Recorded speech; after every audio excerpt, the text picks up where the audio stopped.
আসসালামু আলাইকুম রহমতুল্লাহ বরাকাতুহ। সুপ্রিয় দর্শক শ্রোতা ভাই বোন, কাছে এবং দূরে, দেশ এবং প্রবাসী যে যেখান থেকে আমাদের সঙ্গে আজকের এই সরাসরি প্রশ্নোত্তরমূলক অনুষ্ঠানে যোগ দিয়েছেন, আপনাদের সকলকে সাদর আমন্ত্রণ জানাচ্ছি আসুন্নাহ ফাউন্ডেশনের সাপ্তাহিক সরাসরি প্রশ্নোত্তরমূলক অনুষ্ঠান সরাসরি সমাধানের 33তম পর্বে। প্রিয় দর্শক, আমরা স্টুডিও থেকে লাইভে না এসে আজ বাসা থেকে লাইভে আসছি, কারণ আপনারা জানেন গতকালকে আমরা কিছুটা ডিস্টার্বের মুখোমুখি হয়েছি, কারণ স্টুডিও থেকে আমাদের যে অ্যাপস থেকে এবং ডিভাইস থেকে আমরা লাইভে আসি, সেখান থেকে লাইভে আসার জন্য নেটের যথেষ্ট পাওয়ারের প্রয়োজন হয়, স্পিডের প্রয়োজন হয়। তো যেহেতু বর্তমানে নেটের বেশ সমস্যা দেখা দিচ্ছে এবং একসাথে অনেক মানুষ নেট ইউজ করছেন, সেসব কারণে আমরা বাসা থেকে আজকে আপনাদের সঙ্গে যোগ দিয়েছি। আশা করি অন্যান্য সপ্তাহের মতো আজও আপনাদের যে কোনো জীবন ঘনিষ্ঠ প্রশ্ন আপনারা অত্যন্ত সংক্ষেপে লিখে এই পোস্টের মন্তব্যের ঘরে আপনারা পোস্ট করবেন।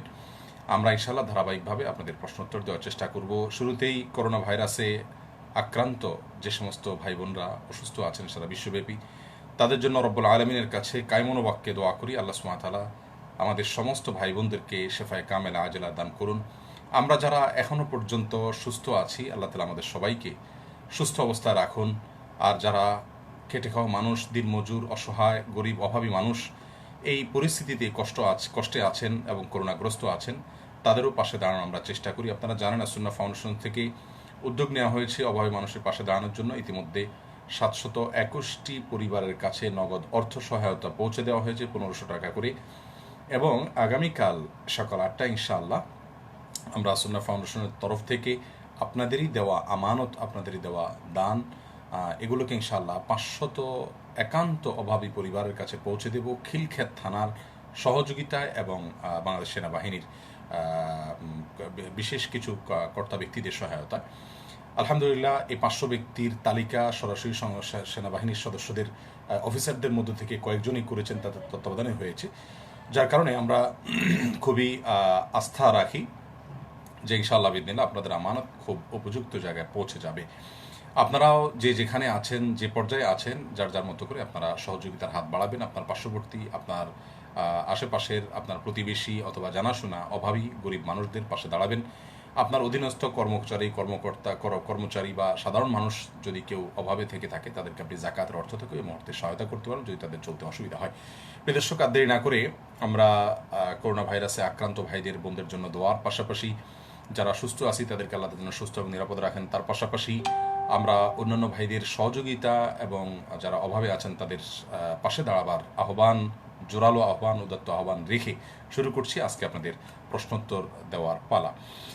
ইতিমধ্যে আমার কাছে বেশ কিছু প্রশ্ন চলে এসছে। আমি মোহাম্মদ মাইনুদ্দিনের প্রশ্ন দেখতে পাচ্ছি। ভাই, আপনি প্রশ্ন করেছেন ফজরের নামাজের পর সূর্য ওঠার পর কত সময় পরে ঘুম যাওয়া যাবে।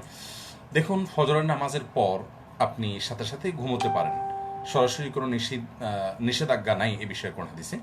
তবে সুন্নাহ হলো ফজরের পরপর না শোয়া। আপনি ফজরের পরপর যদি না শুন সেটা উত্তম হবে, আপনার জন্য ভালো হবে, গুনাহ হবে না কিন্তু উত্তম হবে। আপনি কখনো অসুস্থ বোধ করছেন, শুইতে পারেন, কিন্তু উচিত হবে বা অধিক উত্তম হবে আপনি যদি ফজরের পরে না শুয়ে সূর্য ওঠার 10-15 মিনিট পরে 2 রাকাত নামাজ পড়ে তারপরে আপনি ঘুমান, তাহলে সেটা আপনার জন্য ভালো হবে।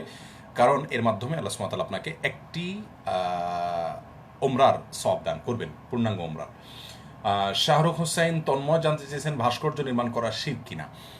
ভাই শাহরুখ, ভাস্কর্য নির্মাণ এটা নির্মাণ করাটাই শিরক আমি সেটা বলবো না, তবে এটি শিরকি কর্মের সহযোগিতা হয়ে থাকে অনেক ক্ষেত্রে। আর সেজন্য এটাকে পেশা হিসাবে নেওয়া, বিশেষ করে পশু পাখি ইত্যাদির ভাস্কর্য, প্রাণীর ভাস্কর্য ইত্যাদি বানানো, এটা খুবই জটিল একটি বিষয়। একজন মুসলিমের জন্য এটা অনুমোদিত নয়, কারণ এ সমস্ত ভাস্কর্যগুলোকে যেমন পুজো করা হয় তেমন অনেক অন্যায় কাজে ব্যবহার করা হয়। মোহাম্মদ গিয়াসউদ্দিন, আপনি জানতে চেয়েছেন আমার 2টা প্রশ্ন। একটা হলো শোয়া অবস্থায় মোবাইলে কোরআন পড়া যাবে কিনা। পড়া যাবে ইনশাআল্লাহ বিদিনিল্লাহ, কোথাও কোনো হাদিসে নিষেধ নাই। তবে কোরআনে কারীম আমরা যখন তেলাওয়াত করব তখন বসে বসে করতে পারলে কোরআনের প্রতি সম্মান বেশি দেখানো হয়। আর শোনাটা আমরা শুয়ে শুনতে পারি, বসে শুনতে পারি, চলতে চলতে, হাঁটতে হাঁটতে শুনতে পারি, কোনো অসুবিধা নেই ইনশাআল্লাহ। সরি। আর পুকুরে বা দিঘি বা লেকে টিকিট নিয়ে মাছ ধরা জায়েজ আছে কিনা। এটা একটু জটিল মাসআলা আসলে। পুকুরে, দিঘিতে, লেকে টিকিট নিয়ে মাছ ধরার ক্ষেত্রে আপনার শুরুতে যে চুক্তিটা, এটা ইসলামী দৃষ্টিকোণ থেকে সঠিক নয়। তার কারণ হলো, এখানে আপনি কি পরিমাণ মাছ ধরতে পারবেন না পারবেন সে বিষয়টা কিন্তু অজানা।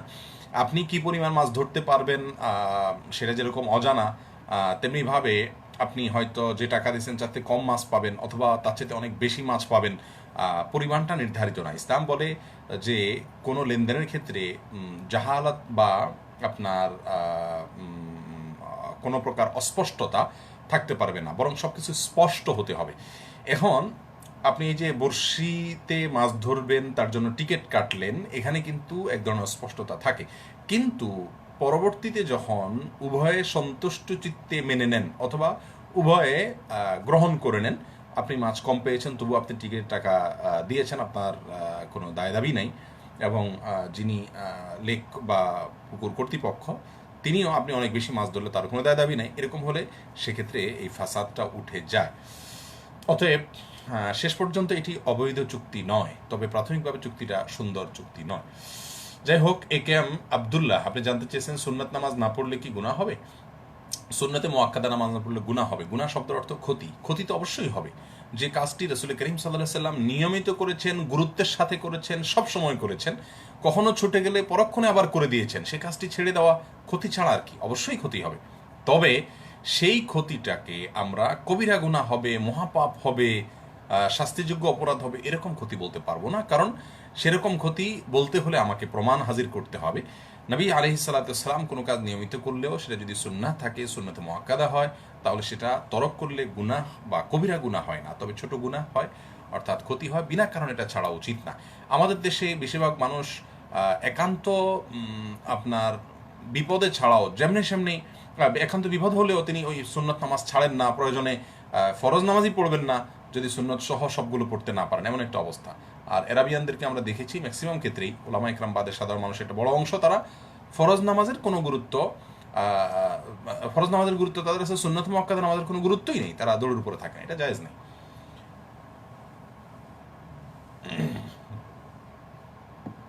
এরপরে হাসিব ইব্রাহিম, আপনি প্রশ্ন করেছেন দুই সেজদার মাঝে কোনো দোয়া আছে কিনা। হ্যাঁ ভাই হাসিব, দোয়া আছে, আমরা অনেকেই কিন্তু জানি না। আমাদের প্রিয় দর্শক ভাইরা যারা দোয়াটি জানেন না, তারা মেহরবানি করে জেনে নেবেন এবং এটাকে নিয়মিত পড়ার চেষ্টা করবেন। আমরা এক্সট্রা সেজদা দিয়ে উঠে যখন বসবো, অনেকে তো বসেই আবার সেজদায় চলে যায়। না ভাই, এখানে বসে আপনাকে কিছু দোয়া করতে হয়। রাসূল করিম সাল্লাল্লাহু আলাইহি সাল্লাম নিয়মিত দোয়া করতেন, অত্যন্ত অর্থবহ 4-5টি চাওয়া আল্লাহর কাছে পেশ করার দারুণ একটা জায়গা। রব্বিগফিরলি ওয়ারহামনি ওয়াহদিনি ওয়াআফিনি ওয়ারফানি ওয়াজবুরনি ওয়ারজুকনি, 7টি চাওয়া মাত্র ছোট্ট একটি বাক্যের মাধ্যমে। আল্লাহুম্মা ফিরলি অথবা রব্বিগ ফিরলি, আমাকে ক্ষমা করুন, ওয়ারহামনি, আমাকে রহম করুন, ওয়াগফিরলি, আমাকে আমাকে আমাকে মাফ করুন, ওয়ারহাম রব্বিগ ফিরলি ওয়ারহামনি ওয়াহদিনি, আমাকে হেদায়েত দান করুন, ওয়াআফিনি, আমাকে সুস্থ রাখুন, ওয়ারফানি, আমার মর্যাদাকে বুলন্দ করুন, ওয়াজবুরনি, আমার ক্ষতিপূরণ করুন, ওয়ারজুকনি, আমার রিজিক দান করুন। কতগুলো সুন্দর এবং জীবন ঘনিষ্ঠ দোয়া, দুই সেজদার মাঝখানে এটা পেশ করতে হয়। এটা নবী আলাইহিস সালাতু ওয়াস সালাম দোয়া করতেন। প্রিয় দর্শক, আমি পানি পান করেছি, চা পান করেছি, সম্ভবত বাম হাতে দেখা গিয়েছে। আমাকে একজন জানালেন যে বাম হাতে দেখা গিয়েছে। না, আসলে আমি ডান হাতে পান করেছি, কিন্তু লাইভে অনেক সময় এরকম উল্টাপাল্টা দেখা যায়। আশা করি আপনারা বিষয়টিকে ভুল বুঝবেন না। ধন্যবাদ। এরপরে এমডি শরীফ উদ্দিন জানতে চেয়েছেন রোগের জন্য হিন্দু ব্যক্তির দেওয়া আংটি বা রিং ব্যবহার করা যাবে কিনা। না, এমনিতেই তো রোগের জন্য রিং আংটিগুলো ব্যবহার করা জায়েজ নেই, সেখানে হিন্দু মানুষের দেওয়াটা তো প্রশ্নই ওঠে না জায়েজ হওয়া। শামস হোসেন রামিম, আপনি জানতে চেয়েছেন কাজা নামাজ আদায়ের নিয়ম কি, দয়া করে একটু বলবেন। যে নামাজগুলো আগে ছুটেছে সেগুলোকে আগে পড়বেন, যেগুলো পরে ছুটেছে সেগুলোকে পরে পড়বেন, এরকম ধারাবাহিকতার সাথে কাজা নামাজ আদায় করবেন। বাস এটাই হলো কাজা নামাজ আদায়ের ক্ষেত্রে মৌলিক নিয়ম। এরপরে সাইদুর রহমান সাইদ জানতে চেয়েছেন আমার পিতা মাতার মধ্যে কোনো মিল নাই, একজন আরেকজনকে দেখতে পারে না, এখন আমার করণীয় কি। ভাই সাইদুর রহমান, আমরা দোয়া করি আল্লাহ তাআলা আপনার বাবা মার মধ্যে মিল মহব্বত তৈরি করুন, ভালোবাসা তৈরি করুন, সম্প্রীতি দান করুন, তারা যেন এক অন্যকে ভুল না বোঝেন, তাদের মধ্যে আল্লাহ তাআলা ভালোবাসা দান করুন। আপনার কর্তব্য হবে তাদের মধ্যে ভালোবাসা বৃদ্ধির জন্য যত রকম পলিসি আছে সবগুলো অ্যাপ্লাই করা। এমনকি ঝগড়াঝাটি মেটানোর জন্য যদি কৌশলে মিথ্যা কথা বা ঘুরিয়ে মিথ্যা কথা বলেন, সেটাও আপনার জন্য জায়েজ হবে। তাহলে বুঝুন শরীয়ত এটাকে কতটা গুরুত্বের সাথে রেখেছে। আপনার বাবা মা যে সমস্ত মানুষের কথা শুনেন, যে সমস্ত লোকদের প্রভাব আছে তাদের উপরে, সেই সমস্ত লোকদেরকে দিয়ে আপনি বোঝাবেন, সেই সাথে আল্লাহর কাছে চোখের পানি ফেলে দোয়া করবেন এবং যেই কৌশলে তাদেরকে খুশি করতে পারেন। দেখুন, আমাদের বাবা মাদের এক একজনকে এক এক কৌশলে খুশি করা যায়। আমি কিন্তু জানি আমার বাবাকে কী দিয়ে খুশি করা যায়, আমার মাকে কী দিয়ে খুশি করা যায়। আপনি আপনার বাবা মাকে সন্তুষ্ট করার বা তাদেরকে বশে আনার জন্য যেই যেই পদ্ধতি অ্যাপ্লাই করা যেতে পারবে সেগুলো করবেন। তারপরেও যদি তাদের মধ্যে মিল মোহাম্মত না হয়, আল্লাহর ফয়সালাকে মেনে নেবেন এবং নিজে আল্লাহর কাছে কোনো দায়ী থাকবেন না। নাইম জোম জানতে চেয়েছেন, একজন মুসলিম হিসাবে তার প্রধান কাজগুলো কি কি? একজন মুসলিম হিসাবে তার প্রধান কাজ হলো ঈমান আনা আল্লাহর প্রতি, আখিরাতের প্রতি, তার রাসূলের প্রতি, তাকদীরের ভালো মন্দ সবকিছু আল্লাহর পক্ষ থেকে হয় সেই কথার প্রতি, আসমানি কিতাবগুলোর প্রতি, সমস্ত নবী রাসূলগণের প্রতি। এর পাশাপাশি ঈমানকে মজবুত করা, সুদৃঢ় করা, আকীদাকে বিশুদ্ধ করার পাশাপাশি আপনাকে যেই কাজটি করতে হবে তা হলো ৫ ওয়াক্ত সালাত আদায় করতে হবে ওয়াক্ত মতো, সুন্দরভাবে, ধীরস্থিরতার সাথে, অর্থ বুঝে, আল্লাহর সাথে কথোপকথন, আল্লাহর সাথে মুনাজাত, আল্লাহর সাথে সাক্ষাতের এক অসম্ভব রকমের ইবাদত এবং সুযোগ এটি। প্রিয় ভাই, এর পাশাপাশি আপনাকে তৃতীয় যে কাজটি করতে হবে, আল্লাহ যদি আপনাকে সম্পদশালী বানিয়ে থাকেন তাহলে সেক্ষেত্রে ৫৯৫ গ্রাম রূপা কেনার মতো টাকা যদি থাকে আপনার কাছে, বা ব্যবসার মাল যদি থাকে, অথবা স্বর্ণরূপা যদি থাকে, এবং সেটা যদি ১ বছর আপনার কাছে স্টে করে, তাহলে আপনাকে জাকাত দিতে হবে এবং রমজান মাসে সিয়াম পালন করতে হবে, সামর্থ্য থাকলে হজ করতে হবে বাইতুল্লাহ। এই কাজগুলো হলো মৌলিকভাবে একজন মুসলমানের কাজ। তারপরেও অনেকগুলো কাজ আছে, বান্দার হকের ভিতরে মা বাবার প্রতি সদাচরণ করা, তাদের হক খেয়াল করা, প্রতিবেশীদের হক খেয়াল করা, স্বামী স্ত্রী একে অন্যের অধিকারগুলোকে খেয়াল করা, এগুলো আমাদের মৌলিক কর্তব্যগুলোর মধ্যে থেকে অন্যতম।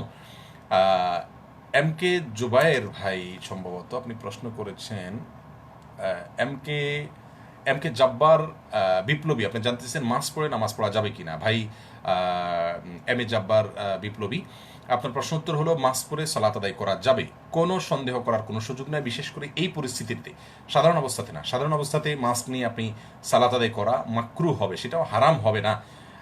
সম্প্রতি আমরা একজন আলিমের বক্তব্য শুনেছি, তিনি এটাকে হারাম বলেছেন কড়াভাবে, এটা তাঁর বক্তব্য। পৃথিবীতে তিনি ছাড়া আর কোনো আলিম মাস্ক পরে সালাত আদায় করাকে হারাম বলেছেন বলে আমরা জানি না। মাস্ক পরে সালাত আদায় করা সম্পর্কিত একটি হাদিস আবু দাউদে বর্ণিত হয়েছে, ইবনে মাজাহ বর্ণিত হয়েছে, হাদিসের সনদ নিয়ে অনেক মুহাদ্দিসগণ আপত্তি তুলেছেন। অতএব এর ভিত্তিতে মাস্ক পরে সালাত আদায় করাকে হারাম বলে দেওয়া, কাট্টা হারাম বলে দেওয়া, এবং পৃথিবীতে কোটি কোটি মানুষ মারা গেলেও আপনার এটা হারামই থাকবে, এর কোনো অবস্থাতে সঠিক নয়। বাংলাদেশের সমস্ত ওলামায়ে একরাম, অর্থাৎ ওলামায়ে আহনাফ যারা রয়েছেন, আমাদের দেশের সাধারণ ধারা ওলামায়ে একরাম, তারা সকলেই তো বটেই, সেই সাথে আপনার সৌদি আরবের শেখ বিন বাজ, ইবনে উসাইমিন, শেখ সাদ আল খাসলান সহ হাফিজাহুল্লাহ এবং আগের দুইজনকে আল্লাহ তাআলা রহমত দান করুন, তাদের কবরকে জান্নাতুল ফেরদাউসের বাগান হিসাবে কবুল করুন। তারা সকলে বলেছেন মাস্ক পরে বা মুখ ঢেকে সালাত আদায় করলে সেটা মাকরুহ হবে, হারাম কেউ বলেন নাই। আবার এটাও পাশাপাশি বলেছেন ওজরের কারণে মাকরুহ উঠে যায়, কারণ আল্লাহ সুবহানাহু ওয়া তাআলা নিজেই বলেছেন ইউরিদুল্লাহু বিকুমুল ইউসরা ওয়া লা ইউরিদু বিকুমুল উসরা। যদি সিজদায় আমি ফ্লোরে সালাত আদায় করলে সেখানে ভাইরাস থাকার আশঙ্কা থাকে, তার কারণে ক্ষতিগ্রস্ত আমি হতে পারি, মৃত্যুর মুখে পতিত হওয়ার ভয় থাকে, এরকম পরিস্থিতি এখন আছে। এরকম পরিস্থিতি মাস্ক পরে সালাত আদায় করলে সম্পূর্ণরূপে আপনার সালাত বিশুদ্ধ হবে, বরং আপনার সতর্কতামূলক এই পদ্ধতি অবলম্বন করা, বিশেষ করে পাবলিক প্লেসে মসজিদে আদায় করলে অবশ্যই আপনার কর্তব্য। যদি কেউ এটাকে হারাম বলে থাকেন তাহলে সেটা ভুল, আল্লাহ মাফ করুক। আমরা আজকাল মাসআলা বলে অনেকে বলি যে কোনো মায়ের পুত বাপের পুত এই মাসআলা ভুল বহন করতে পারবে না, এটা কোনো আলেমের ভাষা আসলে না। আমরা যত ওলামায়ে কেরাম দেখেছি, একেবারে সালাফ থেকে খালাফ পর্যন্ত, পূর্বসূরি থেকে নিয়ে আজও পর্যন্ত, ইসলামের ইতিহাসের আমাদের ওলামায়ে কেরামের আলোচনার বা মাসআলার উত্তর দেওয়ার একটা সুন্দর দিক হলো, তারা মাসআলা উত্তর দেওয়ার পরে বলতেন ওয়াল্লাহু আ'লামু বিস-সাওয়াব, অর্থাৎ আল্লাহ তাআলা ভালো জানেন। সেখানে আজকাল আমরা শুনি যে এইভাবে দম্ভ করে, অহংকার করে বলা হয় যে এটা কেউ ভুল প্রমাণ করতে পারবে না, এটা কোনো আলেমের ভাষা নয়। আল্লাহ তাআলা আমাদেরকে রহম করুক। মাস্ক পরে সালাত আদায় করা যাবে এই পরিস্থিতিতে, আপনি ভাইরাসের আক্রমণ থেকে বাঁচার জন্য। আল্লাহ তাআলা আমাদেরকে হেদায়েত দান করুন। এরপরে প্রশ্ন, আলামিন ইসলাম জানতেছেন, পাত্রী নির্বাচনের ক্ষেত্রে সে ব্যভিচার করেছে কি না, কিভাবে বুঝবো? পাত্রীকে কি প্রশ্ন করা যাবে? দেখুন, আপনি প্রশ্ন করবেন কেন? পাত্রীর চরিত্র, তার আপনার হাবভাব থেকে, তার প্রিভিয়াস হিস্ট্রি থেকে আপনি জানার চেষ্টা করবেন। আপনি পাত্রীকে এ ধরনের সরাসরি প্রশ্ন করলে সেটা বিব্রতকর প্রশ্ন হবে এবং আপনাদের মধ্যে ভুল বোঝাবুঝি তৈরি হতে পারে, এটা করবেন না। আর সেই সাথে সে ব্যভিচার করেছে কিনা এটা আপনি জানতে চাচ্ছেন কেন? আপনি নিজেরটাও কি বলবেন তাকে যে আমি ব্যভিচার করেছি কিনা? এটা তো কোনো লজিক্যাল কথা হলো না। হ্যাঁ, আপনি অবশ্যই পুত পবিত্রা মেয়েকে অথবা ছেলেকে আপনার জীবনসঙ্গী হিসেবে গ্রহণ করার চেষ্টা করবেন, কিন্তু তাই বলে আপনি তাকে সন্দেহ করবেন কেন? শুরুতেই আপনি তার প্রিভিয়াস হিস্ট্রি দেখবেন এবং তার হাবভাব দেখবেন, তার চলাফেরা দেখবেন, তার সার্কেল দেখবেন, এই সবগুলো দেখে আপনি তারপরে আগাবেন, যাতে করে আপনি এটা এনশিওর করতে পারেন যে তিনি, আল্লাহ মাফ করুক, কোনো খারাপ কাজের সাথে সম্পৃক্ত নন বা কোনো বদ অভ্যাস তার মধ্যে নাই। এটা আপনি খেয়াল করবেন। এরপরে যে প্রশ্নটি আমি দেখতে পাচ্ছি তা হলো আবদুল্লাহ আল মামুন রাজু, আপনি জানেন চোখের জ্যোতি কীভাবে বাড়ানো যায়? চোখের জ্যোতি বাড়ানোর জন্য বিশেষ কোনো আমল কোন হাদিসে শিক্ষা দেওয়া হয়েছে আমি জানি না। অনেক ওলামা একরাম তাদের অভিজ্ঞতার আলোকে একটা পরামর্শ দিয়ে থাকেন, একটা আমলের কথা বলে থাকেন, আর সেটা হলো তারা বলে থাকেন যে আপনি চোখের জ্যোতি বাড়ানোর জন্য ইয়ে করবেন, ফাকাশাফনা আনকা গিতাআকা ফাবাসারুকা আল-ইয়াওমা হাদীদ, এই আয়াতকে পড়ে ফু দিবেন। এটা একটা রুকিয়া। কোরআন এবং হাদিসের কোনো দোয়াকে কেউ যদি আপনার অভিজ্ঞতার আলোকে তিনি আপনার আমার জন্য অ্যাডভাইস করেন, তো সেগুলো আমরা আমল করতে পারি, কিন্তু ওইগুলো কোনো কোরআন হাদিস থেকে বর্ণিত বা প্রমাণিত নয়। যাই হোক, তাওহিদুল ইসলাম জানতে চেয়েছেন খতমে শেফা বা বাড়িতে হুজুর দিয়ে যে খতম করা দেওয়া হয় এ সম্পর্কে একটু বলবেন। কোরআনে কারীম খতমের একটা হিড়িক চলছে এই যুগে। রাসূল করিম সাল্লাল্লাহু আলাইহি ওয়াসাল্লাম, সাহাবা একরাম কোরআন শেষে খতম করার শেষে দোয়া করতেন, আমরা কীভাবে করা উচিত, এবং রোগবালাই থেকে, অসুখ বিসুখ থেকে, বিমারি থেকে সুস্থ হওয়ার জন্য আমরা কোরআন তেলাওয়াত করবো কিনা, কোরআন খতম করবো কিনা, লোকজন দিয়ে খতম করাবো কিনা, এই বিষয়গুলো আমরা ইনশাআল্লাহ বিইذনিল্লাহ একটা ভিডিও আমরা রেকর্ড করেছি, আগামীকালকে আশা করছি সেটা আপলোড হবে, আপনারা সেখানে বিস্তারিত জানতে পারবেন। আর আজকে এই লাইভ শেষ হওয়ার পর একটা ভিডিও ইনশাআল্লাহ আপলোড হবে, সেখানে বলা হয়েছে রাসূল করিম সাল্লাল্লাহু আলাইহি সাল্লাম আমাদেরকে 5টি চিকিৎসার কথা বলেছেন বিভিন্ন হাদিসে। এই চিকিৎসাগুলো সকল রোগের জন্য মহৌষধের কাজ দেয়। বিশেষ করে বর্তমানে করোনা পরিস্থিতিতে এই 5টি চিকিৎসার যে কয়টি গ্রহণ করার সুযোগ হয় আমরা সেগুলো গ্রহণ করব। আল্লাহ তাআলা আমাদের তৌফিক দান করুন। এরপরে নাহিয়ান এইচ খান জানতে চেয়েছেন সেরা তাফসির গ্রন্থ কোনটি? এক কথা উত্তর দেওয়া কঠিন ভাই নাহিয়ান। সেরা তাফসির গ্রন্থ বলতে কোনো একটা গ্রন্থকে আমি সেরা এরকম নিশ্চিত করে বলতে পারবো না, তবে আপনাকে আমি বলবো সাধারণ মানুষের জন্য সহজবোধ্য তাফসিরগুলোর ভিতরে অন্যতম হলো তাফসির ইবনে কাসির। এটা সরাসরি হাদিসের আলোকেই তাফসির বেশিরভাগ ক্ষেত্রেই। আপনি এই তাফসিরটা নিজের সংগ্রহে রাখতে পারেন, খুবই ভালো। ইসলাম ফাউন্ডেশন থেকে এটার অনুবাদ হয়েছে, এটার সংক্ষিপ্ত করেছেন আল্লামা সফিউর রহমান ওয়ারকুরি রহমাহুল্লাহ। অত্যন্ত চমৎকারভাবে তিনি সংক্ষিপ্ত করেছেন, আমি দেখেছি, এবং সেটার উল্লেখযোগ্য অংশ আমি পড়েছি। সংক্ষিপ্তটা যেটা সফিউর রহমাহুল্লাহ করেছেন, রাহিকুল মাখতুমের লেখক, ওইটা আপনি নিতে পারেন। শেখ মোহাম্মদ মহসিন হোসেন জানতে চেয়েছেন সূরা হাশরের শেষ 3 আয়াত পড়ার নিয়ম জানতে চাই। অনেক ওলামা ইকরাম এটাকে আউযুবিল্লাহি সামিল আলিম মিনাশ শাইতানির রাজিম 3 বার পড়ে তারপরে এটাকে পড়ার কথা পরামর্শ দিয়ে থাকেন, এবং এ সম্পর্কে অনেকগুলো রিওয়ায়াত রয়েছে। তবে সকাল সন্ধ্যায় সূরা হাশরের শেষ 3 আয়াত পড়ার জন্য যে ফজিলতের কথা বর্ণিত আছে, এই ফজিলতের কথাগুলো যে হাদিসে রয়েছে, সেই হাদিসকে ইবনে হাজার আসকালানি রাহিমাহুল্লাহ সহ বিশিষ্ট মুহাদ্দিসদের অনেকেই, বরং বেশিরভাগই এটাকে জয়ীফ বা দুর্বল সূত্রে বর্ণিত বলেছেন। তবে আয়াতুল কুরসি যেটা, এটাকে সকাল সন্ধ্যা পাঠ করার ব্যাপারে, বিশুদ্ধতার ব্যাপারে কারোর কোনো সন্দেহ নেই, সহিহ বুখারী সহ বিভিন্ন হাদিসের কিতাবে স্পষ্ট করেই রয়েছে। বিধায় আমরা বিশুদ্ধটাকেই খুব বেশি আমল করার চেষ্টা করি। হাসান ইমাম জানতে চেয়েছেন করোনা কি আল্লাহর আযাব? দয়া করে জানাবেন। দেখুন, যে কোনো মহামারী, যে কোনো এই ধরনের রোগবালাই যেটা সমাজে ছড়ে যায়, এটা আল্লাহ সুবহানাহু ওয়া তাআলার পক্ষ থেকে একই সঙ্গে আযাবও হতে পারে, একই সঙ্গে পরীক্ষাও হতে পারে। আযাব হতে পারে আল্লাহর অবাধ্যদের জন্য, এবং পরীক্ষা হতে পারে আল্লাহ সুবহানাহু ওয়া তাআলার প্রিয় বান্দাদের জন্য। আল্লাহ সুবহানাহু ওয়া তাআলা বলেছেন, যাহারাল ফাসাদু ফিল বাররি ওয়াল বাহরি বিমা কাসাবাত আইদিন নাস। মানুষ যা উপার্জন করেছে তাদের হাতের কামাই স্বরূপ দুনিয়াতে ফাসাদ এবং ব্যত্যয় দেখা দেয়। আবার একই কোরআনে আল্লাহ সুবহানাহু ওয়া তাআলা অন্য জায়গায় বলেছেন যে ওয়ালানাবলুয়ান্নাকুম বিশাইইন মিনাল খাউফি ওয়াল জু', আমি ভয়, এই যে আতঙ্ক, মৃত্যুর ভয়, অসুখ বিসুখ, জীবনের ক্ষতি, সম্পদের ক্ষতি, এগুলো দিয়ে তোমাদের পরীক্ষা করি। তাহলে বোঝা গেল এই করোনা ভাইরাসও যারা আল্লাহর অবাধ্য, যারা আল্লাহর নাফরমান, তাদের জন্য শাস্তি, আযাব। আবার একই সঙ্গে আল্লাহ তাআলার প্রিয় বান্দা যারা, তাদের জন্য পরীক্ষা। তারা এই মুহূর্তে কোন পদ্ধতি অবলম্বন করেন, এটা আল্লাহ সুবহানাহু ওয়া তাআলা দেখতে চান। এরপরে সোহাগ হোসেন জানতেছেন আজানের সময় কি প্রসাব করা যায় নাকি? হ্যাঁ, যায়। আজানের সময় পেশাব করা যাবে না এমন কোনো নিষেধাজ্ঞা নাই, তবে যদি খুব বেশি জরুরি না হয় আজানের সময়টাতে পেশাব না করে আপনি আজানের জবাব দিলে সেটা উত্তম, কারণ আজানের মুয়াজ্জিন যা বলেন তার সাথে সাথে তা বলতে হয়। আর পেশাব করা অবস্থা সেগুলো বললে আল্লাহ তাআলার জিকির সেখানে আছে, তার অসম্মান হয়। সেই জন্য পেশাব না করে ওই টাইমটাতে আজানের জবাব দিয়ে তারপর পেশাব করলে ভালো হয়। আর যদি পেশাবের বেগ বেশি হয় দিতে পারেন, কোনো অসুবিধা নেই ইনশাআল্লাহ বিইذনিল্লাহ। এরপরে মোহাম্মদ শাকিল আপনি জানতেছেন দাড়ি ঘন বা সুন্দর করার জন্য সমান করে কাটা জায়েজ আছে কিনা? না ভাই, ঘন বা সুন্দর করার জন্য সমান করে কাটবেন না। আল্লাহ তাআলা যা দিয়েছেন সেটার উপর সন্তুষ্ট থাকবেন। এমডি তানজিম উদ্দিন জানতে চেয়েছেন দান খয়রাতের তালিকা এবং ছবি সহ প্রকাশ করা কি ঠিক? ভাই তানজিমউদ্দিন, আপনি বোধহয় আমাদেরকে ইন্ডিকেট করেছেন, কারণ আমরা ঘন্টা দুইক আগে একটা পোস্ট আমাদের পেজে এবং আমাদের আইডিতে গিয়েছে যে আসুন্না ফাউন্ডেশনের তরফ থেকে করোনাগ্রস্ত অভাবী মানুষগুলোর পাশে আমরা দাঁড়ানোর আহ্বান জানিয়েছি, আপনারাই সেখানে টাকা পয়সা দিয়েছেন। আপনি যেটি জানতে চেয়েছেন যে প্রকাশ্যে দান করা ঠিক কিনা, প্রথম কথা হলো প্রকাশ্যে দান করা মন্দ নয়, যদি উদ্দেশ্য থাকে অন্যকে উৎসাহিত করা, অন্যকে দেখানো, এটা উদ্দেশ্য যদি না থাকে। আল্লাহ সুবহানাহু ওয়া তাআলা বলেছেন ইনতুবদুস সাদাকাতিক ফানিআম্মা হিয়া, তোমরা যদি দান প্রকাশ্যে করো তাহলে সেটা কতই না ভালো, আর যদি তোমরা গোপনে দাও ফকিরদেরকে মিসকিন দ্বারা করো সেটা তোমাদের জন্য সবচেয়ে বেশি ভালো। কিন্তু মনে রাখবেন, দান প্রকাশ্যে করাকেও আল্লাহ তাআলা ভালো বলেছেন যদি উদ্দেশ্য থাকে অন্যকে উৎসাহিত করা, অন্যকে অনুপ্রাণিত করা, অন্যকে সেই পথে অগ্রসর করা। আর আমরা যেটা করেছি সেখানে দুটি বিষয়, এক হলো আপনাদের অনেকের টাকা পয়সা আমরা গ্রহণ করেছি, সে টাকাটা কোথায় গেল, কিভাবে খরচ হলো, আমরা যেহেতু অনলাইনে আপনাদের থেকে টাকাগুলো নিয়েছি, সেখানে আপনাদের কাছে একটা জবাবদিহিতার ব্যাপার আছে, সেজন্য আমরা একটা ফাইল মেনটেন করি, টোটাল আয় ব্যয় সবগুলো বিস্তারিত সেখানে আমাদের থাকে। কিন্তু এর পাশাপাশি আমরা সামাজিক, সবাই তো আর ফাইলে এসে দেখতে পারেন না, সামাজিক যোগাযোগের মাধ্যমে আমরা আমাদের জবাবদিহিতার জন্য দিয়ে থাকি। হ্যাঁ, আমরা নিজেরা যদি দান করতাম, আমি দান করতাম সবগুলো, তারপরে আপনাদের কাছে প্রকাশ করতাম, তাহলে সেটা আপনি নিন্দনীয় বলতেন। আমি নিজে কিন্তু দান করি নাই, আমি দান করলেও সেটা খুবই সীমিত, আমার মতো করে আমি করেছি। কিন্তু এখানে ম্যাক্সিমাম দানই আপনাদের সাধারণ মানুষের দানের জবাবদিহিতা এটা, সেই জন্য আমরা তালিকা প্রকাশ করেছি। সেখানে আবার যাকে দিয়েছি তিনি যাতে ছোট না হন, হেও না হন, সেজন্য তার মোবাইল নম্বরকে আমরা ব্লার করে দিয়েছি, ঝাপসা করে দিয়েছি, যাতে করে কেউ যদি জানতে চান, নির্দিষ্ট করে কোনোটাকে যাচাই করতে চান, তিনি আমাদের কাছে চাইলে আমরা তাকে যাচাই করার সুযোগ করে দিব যে কারোর ব্যাপারে। এটা শুধুমাত্র জবাবদিহিতার জন্য। আমাদের নিজেদের দানকে প্রকাশ করলে সেটা আপনি মন্দ বলতে পারতেন। আপনি দান করেছেন সেটা আমি প্রকাশ করতে পারি, বলতেই পারি মানুষের কাছে, দোষে কিছু নেই ইনশাআল্লাহ বিদিনিল্লাহ। জানতেছেন প্রাইজ বন্ডের টাকা খাওয়া কি হালাল? মূল টাকাটা হালাল, প্রাইজ বন্ড যে টাকা দিয়ে কিনেছেন সেই টাকা, কিন্তু এটাকে ড্র করে লটারির মাধ্যমে যে অতিরিক্ত মুনাফা দেওয়া হয় সেটা জায়েজ নাই।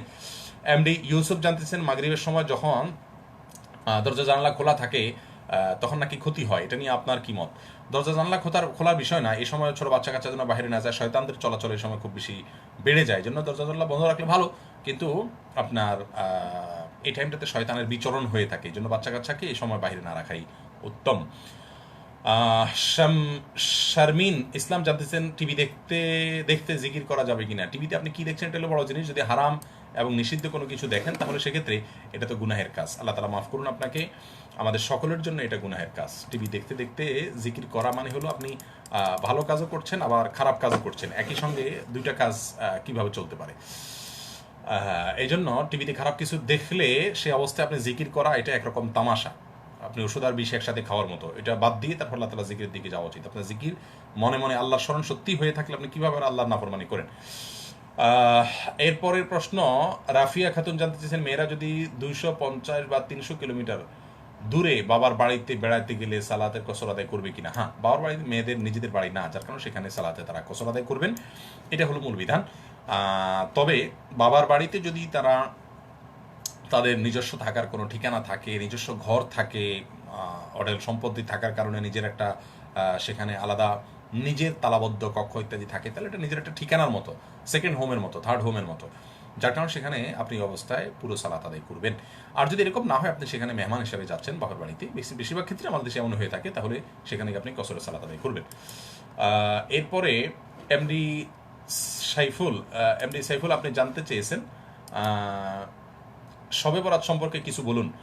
ভাই সাইফুল, শবে বরাত সম্পর্কে বলবো যে শবে বরাতের বিষয়ে রাসূল করিম সাল্লাল্লাহু আলাইহি ওয়াসাল্লাম থেকে অনেকগুলো হাদিস বর্ণিত হয়েছে, তার ভিতরে একটি হাদিস আপনার মোটামুটি হাসান পর্যায়ের, সেটা হলো এই রাতে আল্লাহ তাআলা যারা আল্লাহর সঙ্গে শিরক করেন না, যারা কারোর প্রতি হিংসা রাখেন না অন্তরে, তাদেরকে আল্লাহ তাআলা সাধারণ ক্ষমা ঘোষণা করেন। অতএব এই রাতে সাধারণ ক্ষমা ঘোষণা ক্ষমা পাওয়ার জন্য আল্লাহর কাছে ইস্তেগফার করতে হবে শিরিক থেকে এবং অন্তরের হিংসা থেকে অন্তরকে পাক করতে হবে, পরিচ্ছন্ন করতে হবে, বাস। এর বাইরে আর কোনো করণীয় নাই। এ রাত্রে জেগে ইবাদত করা এবং এই দিনে রোজা রাখার সম্পর্কিতে যতগুলো হাদিস আছে সেই হাদিসগুলো বিশুদ্ধতার মানদণ্ডে উত্তীর্ণ নয়, বরং সেগুলো বেশিরভাগই জয়ীফ এবং দুর্বল হাদিস, যার কারণে এটা আমরা আমল করতে যাব না। শফিকুল ইসলাম ভাই জানতেছেন ইতালির ধনী মানুষরা সম্পদ রাস্তায় চলে গেছে, প্রশ্নটি আপনার হৃদয়ে খুব কষ্ট লাগছে, 3 দিন যাবত জুমার সালাত আদায় করতে পারছেন, এমডি জাহিরুল ইসলাম ভাই প্রশ্ন করেছেন। আল্লাহ তাআলা আপনার কষ্ট লাঘব করে দিন। আপনার অন্তরে এই কষ্ট লাগা প্রমাণ করছে আল্লাহর প্রতি আপনার ভালোবাসা আছে, আল্লাহ তাআলা এর জন্য আপনাকে অবশ্যই বিনিময় দান করবেন। ইন্নাহু লা ইউযিউ আজরা মান আহসানা আমালা, আল্লাহ তাআলা যারা নেক কাজ করে তাদের প্রতিদান, তাদের বিনিময়কে আল্লাহ সুবহানাহু ওয়া তাআলা নষ্ট করেন না। বিধায় আপনি নিশ্চিন্ত থাকুন এবং পেরেশান হবেন না। আল্লাহ সুবহানাহু ওয়া তাআলা আপনাকে ইনশাআল্লাহ বিইذনিল্লাহ এর জন্য সর্বোত্তম বিনিময় দান করবেন। তবে সেই সাথে আমি এটুকু বলবো যে বর্তমান যে পরিস্থিতি, এই পরিস্থিতিতে বিশেষ করে আমরা যারা সালাত আদায় করতে পারছি না, যারা আমরা আপনার জুমা সালাত আদায় করতে পারছি না, তারা যেন এই আতঙ্কে না থাকি যে 3 ওয়াক্ত 3 সপ্তাহ বা 2 সপ্তাহ জুমা সালাত আদায় না করলে তাদের অন্তরে মোহর মেরে দেওয়া হয়। মনে রাখবেন, এটাকে আপনি এখানে ফিট করবেন না, কারণ এখানে মাজুর অবস্থা রয়েছেন, আপনার গ্রহণযোগ্য উজুর রয়েছে। আল্লাহ তাআলা হেফাজত করুন আপনাকে, আমাকে, আমাদের সবাইকে। এরপরের প্রশ্ন, সেলিম মাহমুদ, আপনি জানতেছেন ওয়াজিব ছাড়লে গুনাহগার হবে কিনা? অবশ্যই গুনাহগার হবে। ওয়াজিব মানে আবশ্যক কাজ ছাড়লে অবশ্যই আপনি গুনাহগার হবেন। এমডি মাহফুজুর রহমান জানতেছেন অপবিত্র অবস্থায় কাপড় ধৌত করলে কাপড় পাক হবে কিনা? হ্যাঁ, কাপড় পাক হওয়ার জন্য আপনাকে পবিত্র থাকতে হবে এমন কোনো কথা নেই। অপবিত্র অবস্থায় আপনার কাপড় আপনি ধুইতে পারবেন, তবে সাধারণত বা সচরাচর অপবিত্র অবস্থায় কাপড় ধোয়ার নিয়ম হলো আপনার হাতে ময়লা থাকলে সেটা আগে ধুয়ে নেবেন, তারপরে কাপড়ের যে জায়গা ময়লা আছে সেই জায়গাটাকে আলাদা করে ধুয়ে নেবেন। এরপরে রাশেদ কামাল জানতেছেন আজানের সময় কানে আঙ্গুল দেওয়া কি আবশ্যক? না, আবশ্যক না, সুন্নাহ করলে ভালো, আওয়াজ বৃদ্ধির জন্য, এটা আওয়াজ বৃদ্ধি হয়, জোরে আওয়াজ করা যায়। এমডি সাইদুল ইসলাম জানতে চেয়েছেন কতটুকু রক্ত বাহির হলে ওযু ভেঙে যায়? রক্ত বাহির হওয়াকে ওযু ভঙ্গের কারণ হিসাবে সব উলামায়ে কেরাম সমানভাবে দেখেন না। এরামেন স্কলাররা অনেকেই বলেন রক্ত বের হলে ওযু ভাঙে না।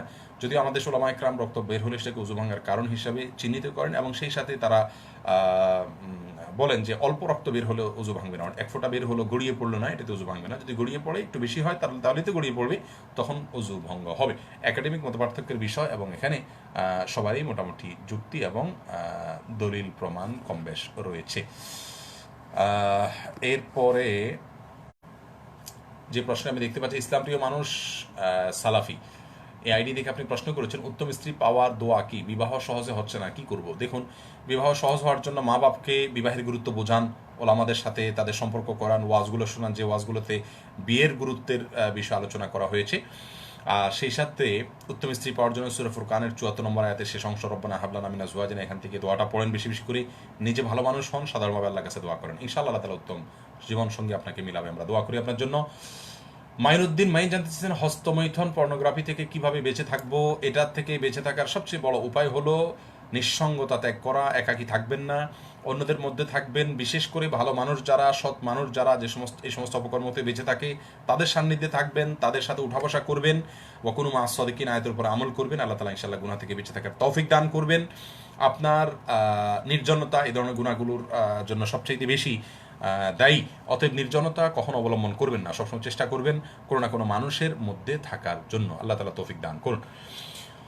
আর সেই সাথে আল্লাহ সুবহানাহু ওয়া তাআলার কাছে আশ্রয় চাইবেন, এবং যে উপকরণগুলো আছে, যে মাধ্যমগুলো আছে, সেগুলো থেকে দূরে থাকবেন। আল্লাহ বলেছেন লা তাকরাবুজ জিনা, তোমরা জেনার কাছেও যেও না। জেনার কাছে যাওয়া থেকে বেঁচে থাকার চেষ্টা করবেন। জেনার কাছে যাওয়া বলতে উদ্দেশ্য হলো, মনে করেন আপনি ফেসবুকে হয়, মোবাইলে হয়, তাহলে সেই মোবাইলটাই মানে ইমানের জোশ যখন আসে, কিছু কিছু সময় ইমানের জোশ আসে, যখন আসে তখন হিম্মত করে ফেলতে হয়। মোবাইলকে ফরম্যাট দিয়ে দেন, অথবা অ্যান্ড্রয়েড মোবাইল ইউজ করা ছেড়ে দেন, অথবা নেট ইউজ করা ছেড়ে দেন, সোশ্যাল মিডিয়াতে যাওয়া ছেড়ে দেন, একটু হিম্মত করে অগ্রসর হতে হয়। আল্লাহ তাআলা তৌফিক দান করুক এবং হেফাজত করুন প্রিয় ভাই আপনাকে। এরপরে আমি দেখছি রবিউল ইসলাম ভাই প্রশ্ন করেছেন জুমার নামাজের পরিবর্তে বাসায় জোহর আদায় করা যাবে কিনা? হ্যাঁ, বর্তমান পরিস্থিতিতে যাবে, বিশেষ করে যে সমস্ত জায়গায় করোনা ভাইরাস ছড়িয়ে পড়েছে এবং আপনার সামাজিকভাবে এটা বিস্তৃত হয়েছে। অতএব সে সমস্ত জায়গাতে জুমার নামাজ না পড়ে আপনি বাসায় জোহর নামাজ পড়লে ইনশাআল্লাহ আপনার কোনো গুনাহ হবে না। মাহিন ভুঁইয়া জানতে চেয়েছেন আম্মা ডাকলে কি নামাজ ভেঙে? তার উত্তর দিতে হবে, যদি নফল নামাজ হয় সেটা ভেঙে মায়ের ডাকের উত্তর দিতে পারেন। যদি ডাকটা মনে হয় যে আপনার এই মুহূর্তে উত্তরটা দেওয়া দরকার, সেক্ষেত্রে আপনি তখনই উত্তর দিতে পারেন। এরপরে এবি সিদ্দিক জানতে চেয়েছেন কাঁকড়া, অক্টোপাস, কচ্ছপ খাওয়া অনেকে জায়েজ বলেন, কথাটা কত? হ্যাঁ, অনেকেই জায়েজ বলেন, অনেক উলামায়ে কেরাম জায়েজ বলেন, অনেক ইমামগণের মতে এটা জায়েজ। বিষয়টি একাডেমিক মতপার্থক্যের বিষয়, এবং তাদের দলিলের অনেকগুলো দিক আছে। তার ভিতরে একটা দিক হলো যে নবী আলাইহিস সালাম বলেছেন সমুদ্র সম্পর্কে, পানি সম্পর্কে বলেছেন এর নিচে যা আছে সেটা খাওয়া হালাল। এই জন্য তারা বলেন এগুলো সবগুলো পানির নিচে দেখাতে সবগুলোই হালাল। যদিও আমাদের উলামায়ে কেরাম বলেন যে নবী আলাইহিস সালাম বলেছেন উহিল্লা লানাল মাইতাতানি ওয়াদ দামান, আমাদের জন্য দুটি মৃত প্রাণী খাওয়াকে জায়েজ করা হয়েছে। তার ভিতরে একটা হলো ফড়িং বা আপনার এই যে পঙ্গপাল, আর একটা হলো মাছ। অতএব নবী আলাইহিসসালাম মাছকে এখানে নির্দিষ্ট করে দেওয়ার কারণে আমরা সমুদ্রে শুধু মাছ খেতে পারবো, অন্যগুলো নয়। যাই হোক, তবে খেলে এটাকে হারাম কেউ বলেন না, কারণ হলো হারামের তালিকা সুস্পষ্ট রয়েছে, এগুলো তার মধ্যে নাই, যার কারণে কাঁকড়া অক্টোপাস খাওয়া কারোর মধ্যে হারাম না। কেউ কেউ বলেছেন মাকরুহ, অপছন্দনীয়, আর অন্যরা বলেছেন হালাল। বিধায় কারোর রুচি হলে তিনি যদি খান, হারাম করেছেন, বড় কোনো গুনাহ করেছেন এমনটি বলা যাবে না। মহিউদ্দিন ভাই আহমদ জানতে চেয়েছেন, আমি আমার ভাইকে জাকাত দিতে পারবো কিনা? হ্যাঁ, আপনার ভাই যদি গরিব হন, অভাবী হন, জাকাতের হকদার হন, আপনি তাকে জাকাত দিতে পারবেন। বাবলি এলভি বা আইভি আপনি জানতেছেন মোবাইলে কোরআন পড়লে কি সব হবে? হ্যাঁ, সব হবে। মানে কোরআন কোথায় পড়বেন এটাকে আপনাকে নির্দিষ্ট করে দেওয়া হয়নি। মোবাইল থেকে পড়েন, কাগজ থেকে পড়েন, পাথর থেকে পড়েন, যেখান থেকে মনে হচ্ছে আপনি পড়েন, সব পাবেন ইনশাআল্লাহ বিইذনিল্লাহ। কারণ আজকে আমরা কোরআন কাগজে দেখছি, এটা তো রাসূল আকরাম সাল্লাল্লাহু আলাইহি ওয়াসাল্লামের যুগে ছিল না। তাহলে এখানে পড়লে যদি সব হয়, মোবাইলে পড়লেও সব হবে। আপনি কোত্থেকে পড়ছেন এটা বড় কথা না, কোরআন পড়াটাই হলো সবচেয়ে বড় কথা এবং মুখ্য কথা। আজিজ মোহাম্মদ জানতে চেয়েছেন, জামাতে প্রথম কাতারে সালাত আদায়ের সময় ওযু নষ্ট হয়ে গেলে এমত অবস্থায় করণীয় কি? প্রথম কাতারে সালাত আদায়ের সময় যদি ওযু নষ্ট হয়, আপনি ফাঁক করে করে করে যদি বের হয়ে যেতে পারেন যাবেন, আর না হলে ওই অবস্থায় বসে থাকবেন বা দাঁড়িয়ে থাকবেন, স্টে করবেন, সিজদা রেজদা করবেন না। সবার শেষে তারপর বের হবেন। যদি বের হওয়াটা আপনার জন্য কষ্টকর হয়, আপনি বের হতে গেলে যদি অনেক মানুষের কষ্ট হয়ে যায়, আর হালকা হালকা করে যদি ফাঁক করে চলে যেতে পারেন, তাহলে সেটা চলে যাওয়াই হলো উত্তম। ওই অবস্থা উযু করে তারপরে এসে অবশিষ্ট নামাজে আপনি নামাজ পড়বেন। যেটুকু পড়েছেন সেটুকু হয়ে গেছে, বাকিটুকু পড়লেই চলবে। খালিদ ইবনে আল আমিন জানতে চেয়েছেন, অবসরে কোন ধরনের আমল করব? দেখুন, অবসরে আল্লাহ তাআলার জিকির, ইস্তেগফার, আল্লাহর কাছে ক্ষমা প্রার্থনা করা, নিজের জীবনে হিসাব মিলানো, আল্লাহর সাথে একটু কথা বলা, আমাদের গন্তব্য কোন দিকে, আমরা কোন দিকে যাচ্ছি, কি করছি, এই বিষয়গুলো নিয়ে খুব বেশি ভাবা উচিত, জল্পনা কল্পনা উচিত। বিশ্বাস করুন, এই যে করোনা ভাইরাসের যে সময়টা, মানে করোনাকালীন সময় যাচ্ছে, প্রিয় ভাইয়েরা আমার, অবসর সময় যাচ্ছে, আমাদের অনেকেই আছি আমাদের বাসা বাড়িকে আমরা থিয়েটার বানিয়ে ফেলেছি। আমরা এই টাইমটাতে গুনাহের যেন আরো উৎসব করছি, আমরা অপচয়ের একটা সময় বের করে নিয়েছি। আল্লাহ তাআলা মাফ করুন। এই বার্তা, এই ভাইরাস, আল্লাহর এই ক্ষুদ্র সৃষ্টি আমাদেরকে সংশোধনের জন্য বার্তা দিচ্ছে, আমরা সেখানে আরো নষ্ট হচ্ছি। এই জন্য এই সময়গুলোতে একাকী নির্জনে একটু ভাবুন, আল্লাহর সাথে কথা বলুন।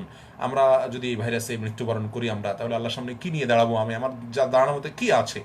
এই জিনিসগুলো চিন্তা করে আল্লাহর কাছে ক্ষমা প্রার্থনা করা উচিত, ইস্তেগফার করা উচিত, নিজের অবস্থার সংশোধন করা উচিত, নতুন জীবন গড়বার সংকল্প করা উচিত। আল্লাহ তাআলা আমাকে, আপনাকে, আমাদের সবাইকে তৌফিক দান করুন। এটা আমাদের জীবনের একটা মোক্ষম সুযোগ, মোক্ষম সময়, আমাদের জীবনের মোড়কে আমরা এখান থেকে যেন ঘোরাতে পারি। আল্লাহ রাব্বুল আলামিন আমাদের সেই তৌফিক দান করুন। ইব্রাহিম খালিল জানতে চেয়েছেন, বর্তমান পরিস্থিতিতে বেকার, খুব সমস্যায় আছে, কি করবো? ভাই ইব্রাহিম খালিল, আল্লাহ তাআলা আপনার বেকারত্ব দূর করুন। এখন তো করোনাকালীন সময়ে কাজ করার সুযোগ খুবই কম। আপনি বাসা বাড়িতে যদি বা আপনার যদি কোনো জায়গায় কোয়ারেন্টাইনে থেকে থাকেন, সেখানে বসে আপনার দক্ষতা বৃদ্ধি করুন, আল্লাহর সাথে সম্পর্ক বৃদ্ধি করার পাশাপাশি কাজ কামে দক্ষতা বৃদ্ধি করুন, সোশ্যাল এডিকশন থেকে বেঁচে থাকার চেষ্টা করুন। যত মানুষ আপনার বেকারত্বের অভিযোগ করে থাকেন, তাদের একটা বড় অংশ আমি দেখছি অকর্মণ্য অথবা অমনোযোগী কাজে কমে। তারা দুনিয়ার কাজকে মনে করেন এটা খুব সিরিয়াসনেসের সাথে করার জিনিস না, অথচ সে যে কোনো কাজ বান্দা করুক, সেটা সবচেয়ে ভালোভাবে করুক, এটা আল্লাহ তাআলা পছন্দ করেন, যেমনটি হাদিসে বর্ণিত হয়েছে। যার কারণে আমি বলবো সিরিয়াসনেসের সাথে কাজ করুন। বিশেষ করে এখনকার পরিস্থিতিতে সবরের সাথে আপনাকে সময়টা কাটাতে হবে। আল্লাহ তাআলা পরিস্থিতি স্বাভাবিক করে দেখ, আমরা দোয়া করি। তবে অবসর সময়ে নিজেদের দক্ষতাকে বিল্ড আপ করার চেষ্টা করতে হবে। এমনি মাজহারুল ইসলাম জানতে চেয়েছেন, এখন যদি আমার ইচ্ছা করে মসজিদে গিয়ে নামাজ না পড়ি, তাহলে কি আমাদের ঈমান দুর্বলতা প্রকাশ পাবে? না, এটা ঈমান দুর্বলতা প্রকাশ পাবে, এটা সতর্কতা। সাহাবায়ে কেরাম অতিবৃষ্টি এবং অতি ঠান্ডার সময় বাসায় নামাজ পড়তে বলেছেন। তাদের ঈমান কি দুর্বল ছিল? যদি তাদেরটা দুর্বল না থাকে, আপনারা দুর্বল হবে না, সতর্কতার জন্য। আমরা তো যেতে চাচ্ছি, শুধুমাত্র ক্ষতির আশঙ্কা থেকে যাচ্ছি না। অতএব ইনশাআল্লাহ বিইذনিল্লাহ এটা গুনাহের কোনো কারণ হবে না। আল আমিন সিদ্দিক শিকদার জানতে চান, সূরা আল কাউসার পড়ার কোনো ফজিলত আছে কিনা? না, সূরা আল কাউসার পড়ার বিশেষ কোনো ফজিলত আমার জানা নাই। ফজিলতের ক্ষেত্রে কোরআন হাদিসের, মানে কোরআন কারীমের সূরাগুলোর ফজিলতের সম্পর্কে বেশিরভাগই ভুল কথাবার্তা। জেসমিন নাহার জানতেছেন, দুরুদের প্রসঙ্গে বোধহয় বোন জেসমিন নাহার একটা প্রশ্ন করেছেন, প্রশ্নটা চলে গেছে, সরি। এরপরে এমডি আসলাম উদ্দিন জানাচ্ছেন, শাবান মাসে রাসূল আকরাম সাল্লাল্লাহু আলাইহি ওয়াসাল্লাম কয়টা রোজা রেখেছেন? সব পুরো শাবান মাস ব্যাপী তিনি রোজা রেখেছেন। কানা ইয়াসুমু শাবানা ইল্লা কালিলা। মাজান আয়েশা বলেছেন, এই মাসটিতে নবী আলাইহিস সালাম পুরো মাসই রোজা রাখতেন, শেষের কিছুদিন বাদে।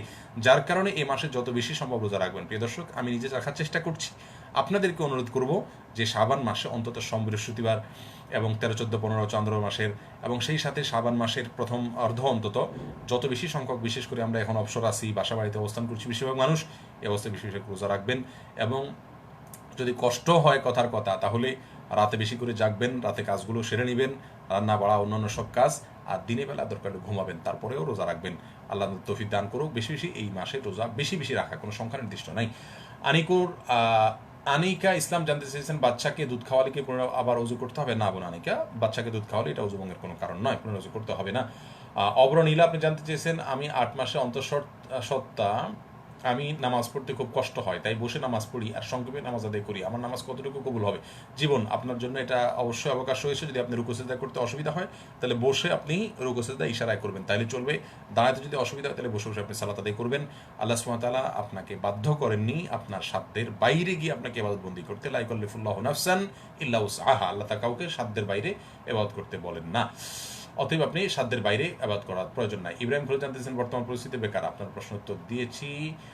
নূর হোসেন জানতেছেন, জমি বন্ধকের হালাল নিয়ম কি? জমি বন্ধকের নিয়ম হলো, আসলে কারোর কাছ থেকে হাওলাত দিবেন, জমিটা দলিলটা দিবেন গ্যারান্টি হিসাবে, টাকা দিয়ে জমির দলিলটা ফেরত নিয়ে আসবেন, এটা হলো সুন্নাহসম্মত পদ্ধতি। এর পরের প্রশ্ন অব্রনীলা, আপনার প্রশ্ন তো দিয়েছি। খাদিজা মজুমদার আপনি জানতে চেয়েছেন, অনেক চেষ্টা করে হিংসা অহংকার কন্ট্রোল করতে পারি না, কি করব বোন? আপনার অন্তরে হিংসা এবং অহংকার রয়েছে, আপনি কন্ট্রোল করতে চাচ্ছেন, নিয়ন্ত্রণ করতে চাচ্ছেন, এটাই প্রমাণ করছে আপনার অন্তরে আল্লাহর ভয় আছে, আপনি হারাম থেকে বাঁচতে চাচ্ছেন। আপনাকে আমি অ্যাপ্রিসিয়েট করি। আল্লাহ সুবহানাহু ওয়া তাআলার পথে আপনি আরও অগ্রসর হওয়ার চেষ্টা করুন বোন, অবশ্যই আল্লাহ আপনাকে তৌফিক দিবেন। ওয়াল্লাযিনা জাহাদু ফিনা লানাহদিয়ান্নাহুম সুবুলানা, আল্লাহ বলেছেন যারা চেষ্টা করবে তাদেরকে আমি আমার পথ অবশ্যই দেখাবো, আল্লাহর ওয়াদা ব্যতিক্রম হয় না। অতএব আপনি চেষ্টা চালাতে থাকুন। অহংকার যদি হয়, যার প্রতি অহংকার হয়, আপনি নিজের বিরুদ্ধে নিজে যুদ্ধ করতে হবে, তাকে আগ বেড়ে সালাম দিতে হবে। কারোর প্রতি হিংসা হয়, তার জন্য আল্লাহ কাছে আরো বেশি করে দোয়া করতে হবে, আল্লাহ তার এই নামটা আরো বাড়ায় দেন। অতএব এগুলো যখন নিজের বিরুদ্ধে নিজে করতে থাকবেন, ইনশাআল্লাহ বিদিনিল্লাহ আপনার ভিতরে এগুলো দূর হয়ে যাবে। আর মনে রাখবেন, আল্লাহ সুবহানাহু ওয়া তাআলা কাউকে যদি কোনো কল্যাণ দিয়ে থাকেন, আমি হিংসা করলে তার কল্যাণ তো দূর হবেই না, বরং হিংসা করে আমি নিজে ক্ষতি করব। আর তাছাড়া আল্লাহ দিয়েছেন, আমি তার প্রতি হিংসা করা মানে হলো আল্লাহর ফয়সালাকে না মানা। এই বিষয়গুলো যখন যত বেশি ভাববেন, ইনশাআল্লাহ বিদিনিল্লাহ আপনার অন্তর থেকে হিংসা এবং ফাসাদ অহংকার দূর হবে। আল্লাহ রহম করুন। এমডি আসলাম উদ্দিন জানতে চেয়েছেন, শাবান মাসে রাসূল কয়টা রোজা রেখেছেন? উত্তর দিয়েছি। নুসরাত ইসলাম জানতে চেয়েছেন, বসে ফরজ নামাজ আদায় করা যাবে কিনা? বিনা ওযরে করা যাবে না, যদি দাঁড়াতে না পারে, একদম অক্ষম হয়, তাহলে বসে পড়তে পারবে। সাদিয়া আফরিন রানিয়া জানতে চেয়েছেন, ওযুর সময় কানের রিং এর ফুটোতে পানি পৌঁছাতে হবে কি না? একটু নাড়াচাড়া দিয়ে পানি পৌঁছা দিলে চলবে। রোজিনা মিয়াজি জানতে চেয়েছেন, কোনো কিছুর প্রতি বা কারোর প্রতি আসক্তি হলে এটা থেকে বের হওয়ার উপায় কি? অনেক চেষ্টার পরও যদি না পারে, কারোর প্রতি আসক্তি হওয়া এর মানে হলো আল্লাহর সাথে সম্পর্ক দুর্বল হয়ে যাওয়া, আর পৃথিবীর যে কোনো বস্তুর ভেতরের রহস্য না জানা। মনে রাখবেন, পৃথিবীর কোনো মানুষ বা কোনো বস্তু এটা আসক্তির কোনো জায়গা নয়। এখানে আমাদের পরিপূর্ণভাবে আসক্ত হওয়ার কোনো কারণ থাকতে পারে না। আমাদের বরং আল্লাহ সুবহানাহু ওয়া তাআলার দিকেই ধাবিত হওয়া উচিত। প্রত্যেকটা বস্তু পৃথিবীর শীল এবং প্রত্যেকটা বস্তুরই দুর্বলতা রয়েছে, আর তার ভিতরে যে ভালো গুণ রয়েছে সেটা আল্লাহরই দেওয়া, একসময় এটা থাকে না, থাকবে না। বিধায় এ সমস্ত হাকিকত বা নিগূঢ় রহস্য নিয়ে আমরা যত বেশি ভাববো, ততই আমাদের জন্য এগুলো আসক্তি থেকে বাঁচাটা সহজ হবে।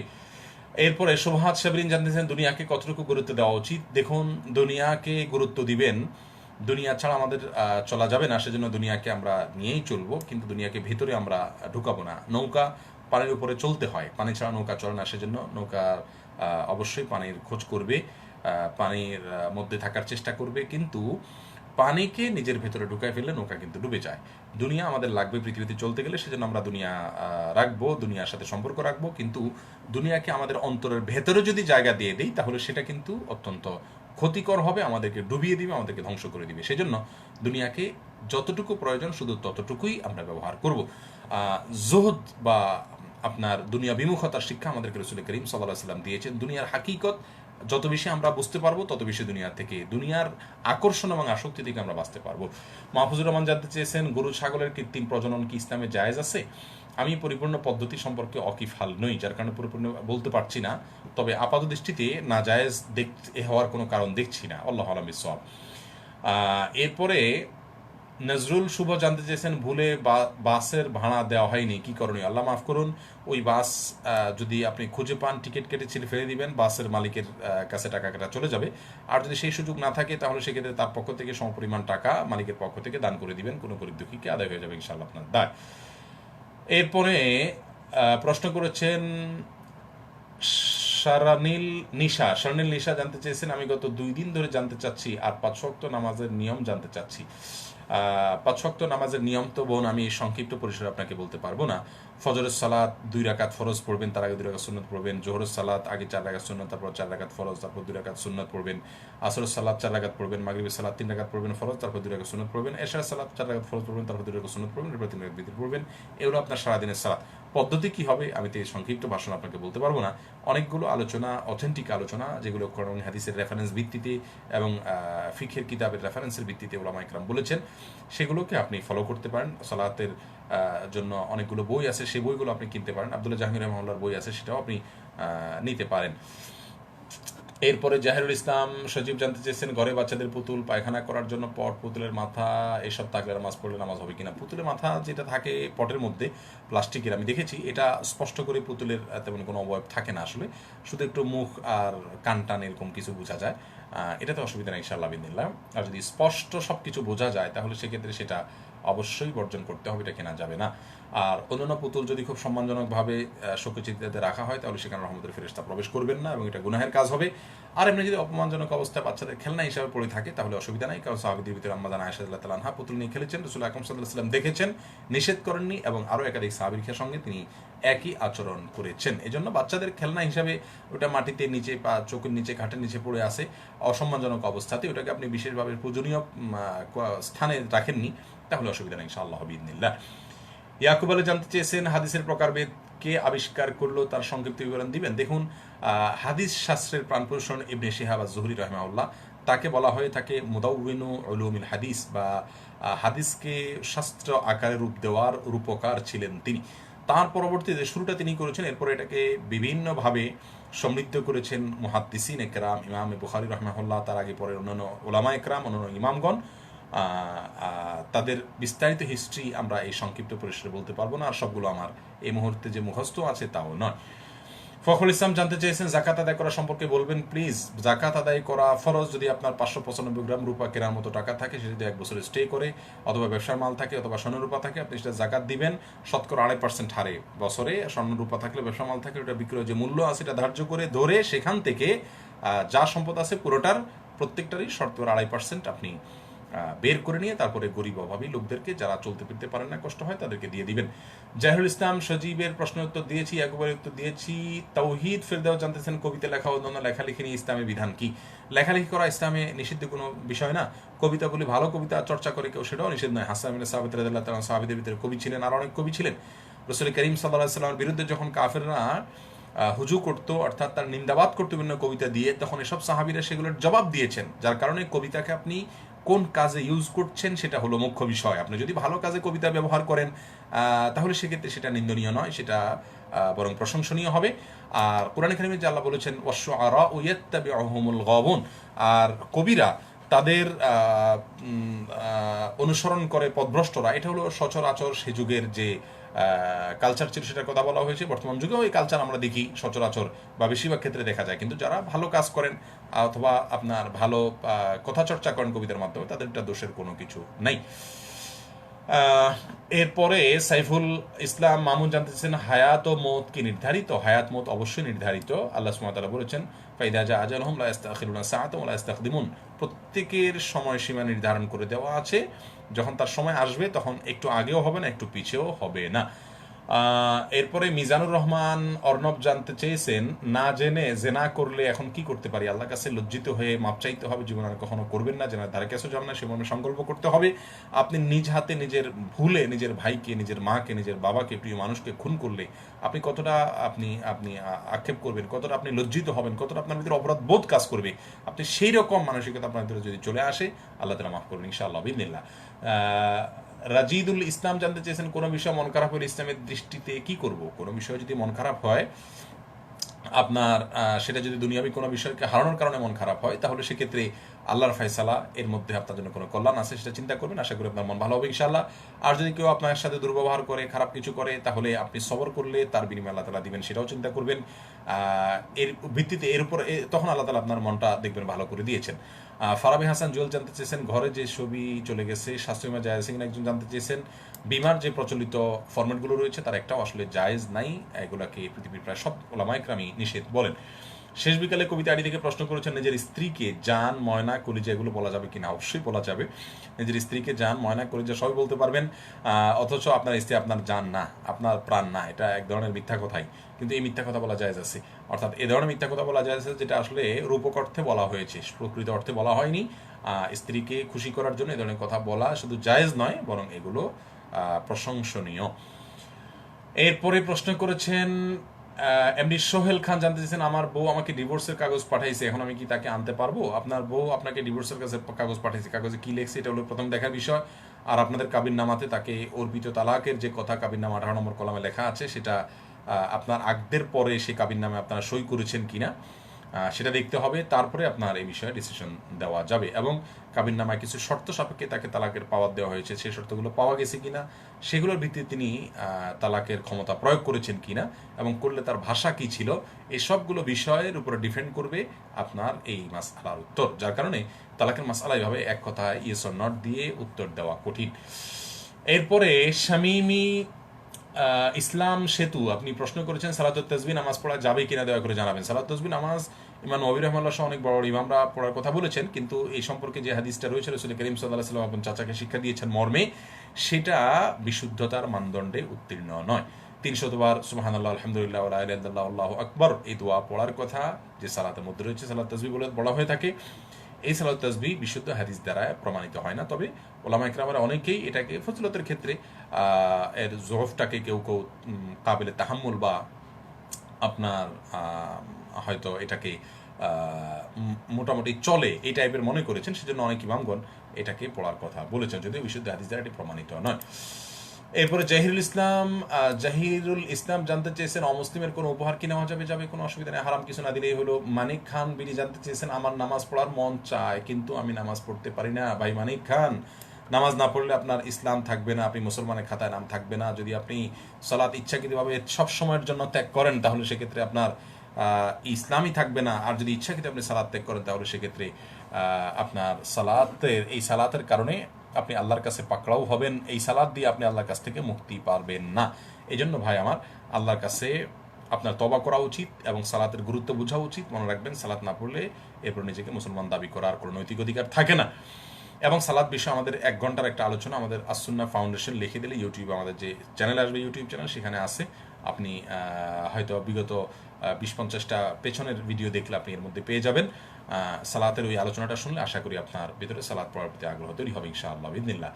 এরপরে নীলুফার জান্নাত জানতে চেয়েছেন, যাদের কম বয়সে চুল পেকে যায় তারা কি চুলে কালো রঙের ব্যবহার করতে পারবে কি না? কালো রং ছাড়া অন্য কোনো রং ব্যবহার করতে পারবেন, মেহেদি কালার ব্যবহার করতে পারবেন। অনেক ওলামা ইকরাম বলেছেন অন্য কালারের সাথে কালো রং মিশিয়ে মেহেদির সাথে কালো মিশ্রণ করে তারপরে ব্যবহার করতে পারবেন। হাসানুল বান্না রানা জানতে চেয়েছেন, আমাদের দেশে প্রচলিত সিস্টেমে লেখা কোরআন পড়বো নাকি আরবিক? যে কোনোটা পড়লেই চলবে, কোনো অসুবিধা নেই। আপনি বাংলা উচ্চারণ দেখে পড়বেন না, এটা হলো মূল কথা। আহসানুল্লাহ সোহাগ জানতে চেয়েছেন, উলঙ্গ হয়ে গোসল করলে গুনাহ হবে? উলঙ্গ হয়ে গোসল করলে বড় কোনো গুনাহ হবে না, কিন্তু ছোট গুনাহ হবে, ছোট ক্ষতি হবে। আল্লাহ সুবহানাহু ওয়া তাআলার প্রতি লজ্জাশীলতা থাকা উচিত, আল্লাহ তো দেখছেন। আপনার নিজেরও চোখেরও ক্ষতি হয় এর কারণে, এবং আপনার লজ্জাশীলতাও কমে যায়। এই জন্য একান্ত নিরুপায় না হলে উলঙ্গ হয়ে গোসল না করাই উচিত। যদি কেউ করেন তাহলে তিনি কবিরা গুনাহ করছেন, এমনটি হবে না যদি অন্য কেউ সেখানে না থাকে, শুধু নিজের স্ত্রীর সামনে হতে পারে। এরপরে শাহ ইমরান জানতে চেয়েছেন, নামাজরত অবস্থায় গ্যাস সমস্যা হয় তখন কি আউযুবিল্লাহি মিনাশ শাইতানির রাজিম পড়বো? না, গ্যাসের সমস্যা হলে তো আউযুবিল্লাহি মিনাশ শাইতানির রাজিম পড়ার জন্য আপনাকে বলা হয়নি, কেউ বলেনি। আপনি গ্যাসের সমস্যা হলে সেটা তার জন্য গ্যাসের সমস্যা যাতে না হয় সেজন্য স্বাস্থ্য বিষয়ক টিপসগুলো ফলো করবেন। এরপরে প্রশ্ন আব্দুল আজিজ করেছেন, কিভাবে ইমান মজবুত করতে হবে এবং নামাজে মনোযোগী হওয়া যায়? ইমান বৃদ্ধির উপায় একটা আমল আছে, আমাদের একটা আলোচনা আসলে শুনবেন। আল্লাহ নিদর্শনগুলো বেশি বেশি করে পড়বেন, কোরআনে কারীম অর্থ সহকারে ব্যাখ্যা সহকারে বেশি বেশি পড়বেন, দেখুন ইমান আপনার মজবুত হবে ইনশাআল্লাহ বিইذনিল্লাহ। সাইফুল খান জানতে চেয়েছেন, ছেলেরা কি কৃত্রিম চুল লাগাতে পারবে? না, কৃত্রিম চুল লাগানো এটা এক ধরনের প্রতারণা, এটা জায়েজ নাই। এরপরে রহিমা কামাল জানতে চেয়েছেন, অ্যাপল সিডার ভিনেগার খাওয়া জায়েজ আছে কিনা? মৌলিকভাবে ভিনেগার খাওয়া তো নাজায়েজ না, নবী সাল্লাল্লাহু আলাইহি ওয়াসাল্লাম নিজেও খেতেন, পছন্দ করতেন, আমাদের আয়েশা পছন্দ করতেন, এবং হাদিসে আসছে আমাল ইদাম আল খাল, কত না উত্তম খাবার হলো এই ভিনেগার, অর্থাৎ রুটির সাথে ভিনেগার দিয়ে তারা খেতেন। কিন্তু আজকাল ভিনেগারের মধ্যে এমন কোনো হারাম উপাদান আছে কিনা, অ্যাসিড আপনার অ্যালকোহল ট্যালকোহল আছে কিনা সেগুলো আমি জানি না। যদি সেরকম কিছু থাকে তাহলে সেক্ষেত্রে এটা খাওয়া যায়, হবে না। আব্দুল করিম, এমনি বেসিক্যালি আপনার অ্যাপেল সিডার ভিনেগার হারাম নয়, কিন্তু সেখানে যদি হারাম কোনো উপাদান থাকে তো সেটা হারাম হতে পারে। আব্দুল হাকিম জানতেছেন কোন সময়টা উত্তম আল্লাহর নিকট মাপ চাওয়ার জন্য? যে কোনো সময় চাইতে পারেন আপনি, যখনই মন চাইছে আর দেরি না করে সঙ্গে সঙ্গে চাইবেন। আল্লাহ রহমতের দুয়ার সবসময় খোলা, প্রিয় ভাই আমার, কখনো দেরি করবেন না। আমাদের অনেক ভাইরা আছেন যে অপেক্ষা করেন, দেরি করতে থাকেন। আপনি যদি পর্যন্ত বাঁচবেন তার গ্যারান্টি কি? যখনই আপনি সুযোগ পেয়েছেন আল্লাহর কাছে ক্ষমা চাওয়ার, সঙ্গে সঙ্গে ক্ষমা চান। আল্লাহ তাআলা আমাদের সবাইকে আল্লাহর দিকে ধাবিত হওয়ার তৌফিক দান করুক, আমাকে আপনাকে আমাদের সকলকে আল্লাহ সুবহানাহু ওয়া তাআলা তাইবিনদের কাতারে শামিল হওয়ার তৌফিক নসিব করুন। এরপরে প্রশ্ন দেখতে পাচ্ছি আমি, তাশরিফুল হক তাশরিফ জানতে চেয়েছেন বর্তমানে ইন্টারনেটে যে সকল গেমস আছে, যেমন ক্যারাম, 8 বল, পুল, আরও অনেক টাইপের গেমসগুলোতে কয়েন দিয়ে তারপর খেলা শুরু করতে, আমার প্রশ্ন হলো এটা খেলা যায় কিনা। মুসলমান তার হাতে নষ্ট করার মতো সময় খুব একটা নাই, প্রিয় ভাই আমার। অতএব অযথা মুসলমান সময় নষ্ট করবে না। মুসলমানের উচিত হলো প্রত্যেকটা সেকেন্ডকে হিসেব করে তারপরে ব্যবহার করা। আল্লাহ সুবহানাহু ওয়া তাআলার কাছে প্রতিটা সেকেন্ডের জন্য তার জবাবদিহি করতে হবে। বিধায় মুসলমান অনর্থক কাজ করবে না। ওয়াল্লাযীনা হুম আন লাগবি মুরিদুন, ইমানদারদের মধ্যে তারাই শেষ হাসি হাসবে যারা অনর্থক কাজ করে না। নবী আলাইহিস সালাম বলেছেন, মিন হুসনি ইসলামিল মারই তারকু মা লা ইয়ানিহি, একজন মুসলমান ইসলাম সৌন্দর্যমণ্ডিত হবে, সুন্দর হবে তখনই যখন তিনি অনর্থক কাজ পরিহার করবেন। আপনি এই গেমস খেলে কি পাবেন? দুনিয়ার কোনো অর্জন হবে, আখিরাতে কোনো অর্জন হবে? এগুলো সময়ের অপচয়, এগুলো সময় নষ্ট। শয়তান আমাদেরকে এগুলো পিছনে লাগিয়ে রাখে, যার কারণে এগুলো থেকে আমাদের বেঁচে থাকতে হবে। আল্লাহ তৌফিক দান করুন। এগুলো জায়েজ নেই। এম এ রাশিদ জানতে চেয়েছেন তওবা করার বিধান কি? তওবা করা এটা ফরজ। আল্লাহ সুবহানাহু ওয়া তাআলার দিকে ধাবিত হওয়া, আল্লাহর দিকে রুজু হওয়া, আল্লাহর দিকে প্রত্যাবর্তন করা, অপরাধ ছেড়ে আল্লাহর দিকে যাওয়া, এগুলো ফরজ। যার কারণে এই ফরজ কাজটা আমাদেরকে করতে হবে। আল্লাহ সুবহানাহু ওয়া তাআলা বলেছেন, ইন্নাল্লাহা ইউহিব্বুত তাওয়াবিনা ওয়া ইউহিব্বুল মুতাতাহহিরিন। একজনে বিলাল হোসেন বলতেছেন একটা প্রশ্ন 25 বার করে পান নাই। দেখুন, বিগত গত পর্বের আগের পর্বে 10,000 প্রশ্ন আসছে 1 ঘন্টায়। প্রতি সেকেন্ডে 16টা করে প্রশ্ন, সম্ভবত 16টা করে প্রশ্ন 1 সেকেন্ডে। একটু চিন্তা করুন তো, 1 সেকেন্ড সময় যেতে 16টা প্রশ্ন, মানে 16টা প্রশ্ন উত্তর দিতে মিনিমাম 20 মিনিট সময় দরকার। 10,000 প্রশ্ন উত্তর দিতে অন্তত 10 ঘন্টা, 10 ঘন্টায় হবে না, 10 দিন দরকার আমার মনে হয়। কারণ হলো আমরা ঘন্টায় 100 প্রশ্ন উত্তর দিতে পারি না। সেখানে আপনি যদি মনে করেন 10,000 প্রশ্ন হয়, তাহলে 100 ঘন্টা টানা কথা বললে তারপরে যে উত্তর দেওয়া যাবে। প্রিয় দর্শক, এই জন্য আপনি উত্তর না পাইলেও আপনি ধৈর্য ধারণ করে শুনুন, হয়তো আপনার প্রশ্নটি অন্য কেউ করে ফেলেছে, সেখান থেকে আপনি উত্তর পেয়ে যাবেন। আল্লাহ তাআলা তৌফিক দান করুন। এরপরে জিয়াউল হক জানতে চেয়েছেন, রাসূল সাল্লাল্লাহু আলাইহি সাল্লামকে না বানাইলে আল্লাহ দুনিয়ার কিছুই বানাইতেন না, কথাটা কি সত্য? কথাটা সুন্দর, কিন্তু রাসূল করিম সাল্লাল্লাহু আলাইহি সাল্লাম কোনো কথা বলেন নাই। তিনি তার দিকে সম্বন্ধ করে একটা হাদিসের কথা বলা হয়, লাউলা খুলিকতু মা খুলিকাতিল আফলাক ওয়াল আরাদিন, অর্থাৎ আমাকে সৃষ্টি না করলে আসমান জমিন সৃষ্টি করা হতো না। এরকম কথা তিনি বলেছেন বলে বিভিন্ন হাদিসের কথা অনেকে বলেন, কিন্তু হাদিসগুলো একটাও বিশুদ্ধতার মানদণ্ডে উত্তীর্ণ। এগুলো মনজুর, জাল। মুহাদ্দিসরাও এটাকে জাল বলেছেন। টাকার মধ্যে যেরকম জাল থাকে, হাদিসের মধ্যে এরকম জাল, ভিত্তিহীন। টাকার স্পেশালিস্ট ব্যাংকাররা যেরকম ধরতে পারেন, হাদিস স্পেশালিস্ট মুহাদ্দিসরা সেরকম ধরতে পারেন, তারা বলেছেন এটি জাল। বিধায় নবী সাল্লাল্লাহু আলাইহি ওয়াসাল্লাম নামে এই কথা বলা সঠিক নয়। এরপরে শিউলি খান জানতে চেয়েছেন, আমার মেয়ের 10 বছর, কিন্তু মেয়েকে কিছুতেই ওয়েস্টার্ন পোশাক ছাড়াতে পারছি না, আমি এখন কি করব? আল্লাহ মাফ করুন, আপনার মেয়ের শিক্ষা প্রতিষ্ঠান আপনি চেঞ্জ করুন। যে শিক্ষা প্রতিষ্ঠানে ওয়েস্টার্ন কালচারে বাচ্চারা পোশাক আশাক পরে, সেখান থেকে আপনি সরায় আনুন। আপনি গাছ লাগাবেন বেলগাছ, আর আশা করবেন তাল, তা কোনোদিনই হবে না। প্রিয় বোন, আপনাকে আপনার সন্তানকে ভালো পরিবেশ দিতে হবে। সেই সাথে ছোটবেলা থেকে আপনি নিশ্চয়ই তাকে এরকম বাজে পরিবেশে বড় করেছেন, বাসাবাড়ি থেকেই ইসলাম নিয়ে আলোচনা করেন নাই। ঘরোয়াভাবে আমরা বসা উচিত, বসে কোন হাদিস চর্চা করা উচিত, তাহলে ইনশাআল্লাহ বিদিনিল্লাহ এই সমস্ত সমস্যা দূর হবে। আল্লাহ তাআলা তৌফিক দান করুন। এতবার করে প্রশ্ন উত্তর পেলাম না। জিল্লুর রহমান বলেছেন, আপনি টপ ফ্যান, আপনার প্রশ্ন উত্তর না পাওয়াতে আমি নিজেও কষ্ট পাচ্ছি। আপনি এখনো প্রশ্নটা লিখে ফেললে আমি উত্তর দিয়ে ফেলতে পারতাম। এরপরে যেই প্রশ্ন আমি দেখতে পাচ্ছি,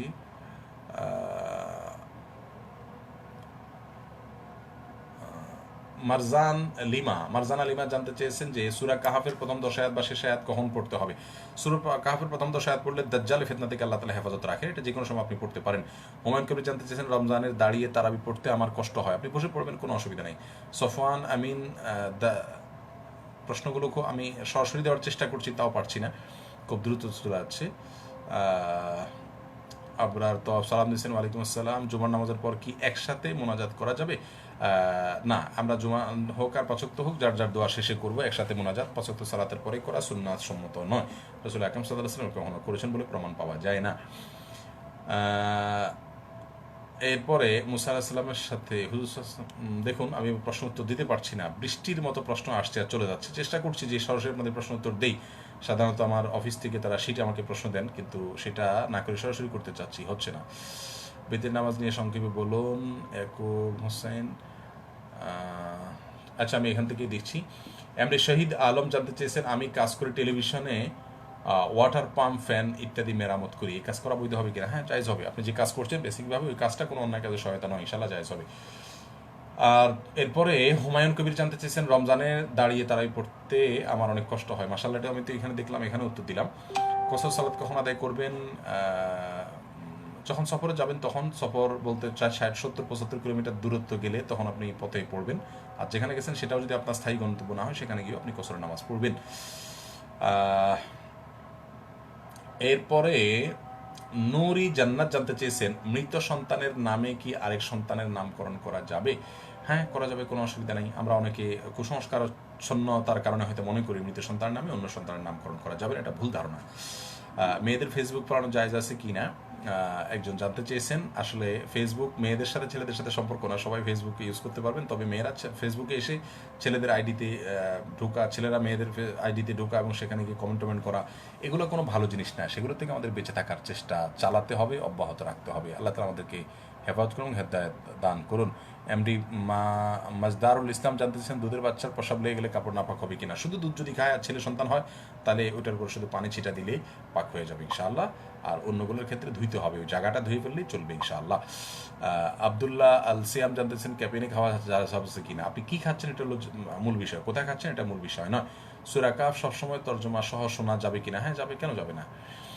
এরপরে হাদিউর রহমান জানতেছে, উচ্চশিক্ষার্থী বিদেশে গেলে কি নামাজ কসর হবে? আপনি সেখানে তো গিয়ে বসবাস করছেন, সেখানে মানে রীতিমতো রুম নিয়ে বাসা নিয়ে থাকছেন। আপনি এরকম কোথাও রুম নিয়ে বাসা নিয়ে স্থায়ীভাবে আপনি মাসিক ভাড়ার ভিত্তিতে হোক অথবা ইয়ারলি ভাড়ার ভিত্তিতে হোক আপনি সেখানে থাকা শুরু করছেন, তার মানে সেখানে বসবাস করছেন। বসবাস করলে আপনি সেখানে, যদিও আপনি স্থায়ী বাসিন্দা না সেখানকার, কিন্তু বসবাস করছেন, বসবাসকারী হিসাবে আপনি সেখানে পুরো সালাত আদায় করবেন, কসর নয়। এরপরে এমডি সরওয়ার কিরণ জানতে চেয়েছেন, সেলুনে ব্যবসা জায়েজ আছে কিনা? সেলুনে ব্যবসা করা আসলে জটিল একটা ব্যবসা ভাই, খুব কঠিন একটি প্রশ্ন করেছেন। যেহেতু দাড়ি চাচতে হয়, দাড়ি চাচা জায়েজ নেই, আপনি দাড়ি চাচা ছাড়া অন্য কোনো কাজ করলে সেটা জায়েজ হতে পারে। এরপরে মোহাম্মদ আমিরুল ইসলাম জানতেছেন, অতিরিক্ত রাগ ও ক্ষোভ কমানোর সহজ উপায় কি? অনেকগুলো আমল আছে, তার ভিতরে একটা আমল হলো অতিরিক্ত রাগ হয়ে গেলে দাঁড়ানো অবস্থা থাকলে বসে যাবেন, বসা থাকলে শুয়ে যাবেন, এবং আপনার আউযু বিল্লাহি মিনাশ শাইতানির রাজিম পড়লে রাগ কমে যায়। বিশেষ করে অতিরিক্ত রাগ হলে বিভিন্ন খাবার, পানি এগুলো খাওয়ার সময় আউযু বিল্লাহি মিনাশ শাইতানির রাজিম এবং বিসমিল্লাহির রহমানির রহিম বেশি বেশি পড়ে, কেউ কেউ 7 বার কথা বলছেন, পড়ে ফু দিয়ে ওই খাবার পানি খেলে আস্তে আস্তে রাগ প্রশমিত হয়। রাগের যে দুঃস্বভাব বা বদরাগের, সেটা দূর হয়ে যায় এবং কমে যায়।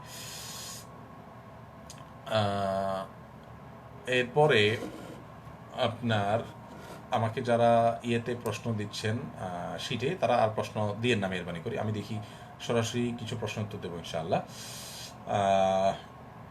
রাজিদুল ইসলাম আপনার প্রশ্ন উত্তর দিয়েছে। আমি ইসলাম, অতিরিক্ত রাগ হলে সেটা প্রশ্ন উত্তর দিলাম। সত্যর পথে অনুসারী গর্ভাবস্থায় বাচ্চার হায়াত বৃদ্ধির জন্য কোনো দোয়া আছে কিনা? না, বাচ্চার হায়াত বৃদ্ধির জন্য আলাদা কোনো দোয়া নেই। আপনি সাধারণভাবে আল্লাহ সুবহানাহু ওয়া তাআলার কাছে দোয়া করবেন, আল্লাহ তাআলার কাছে চাইবেন আল্লাহ যেন বাচ্চাকে সুস্থ রাখেন, স্বাভাবিক রাখেন, বাঁচিয়ে রাখেন।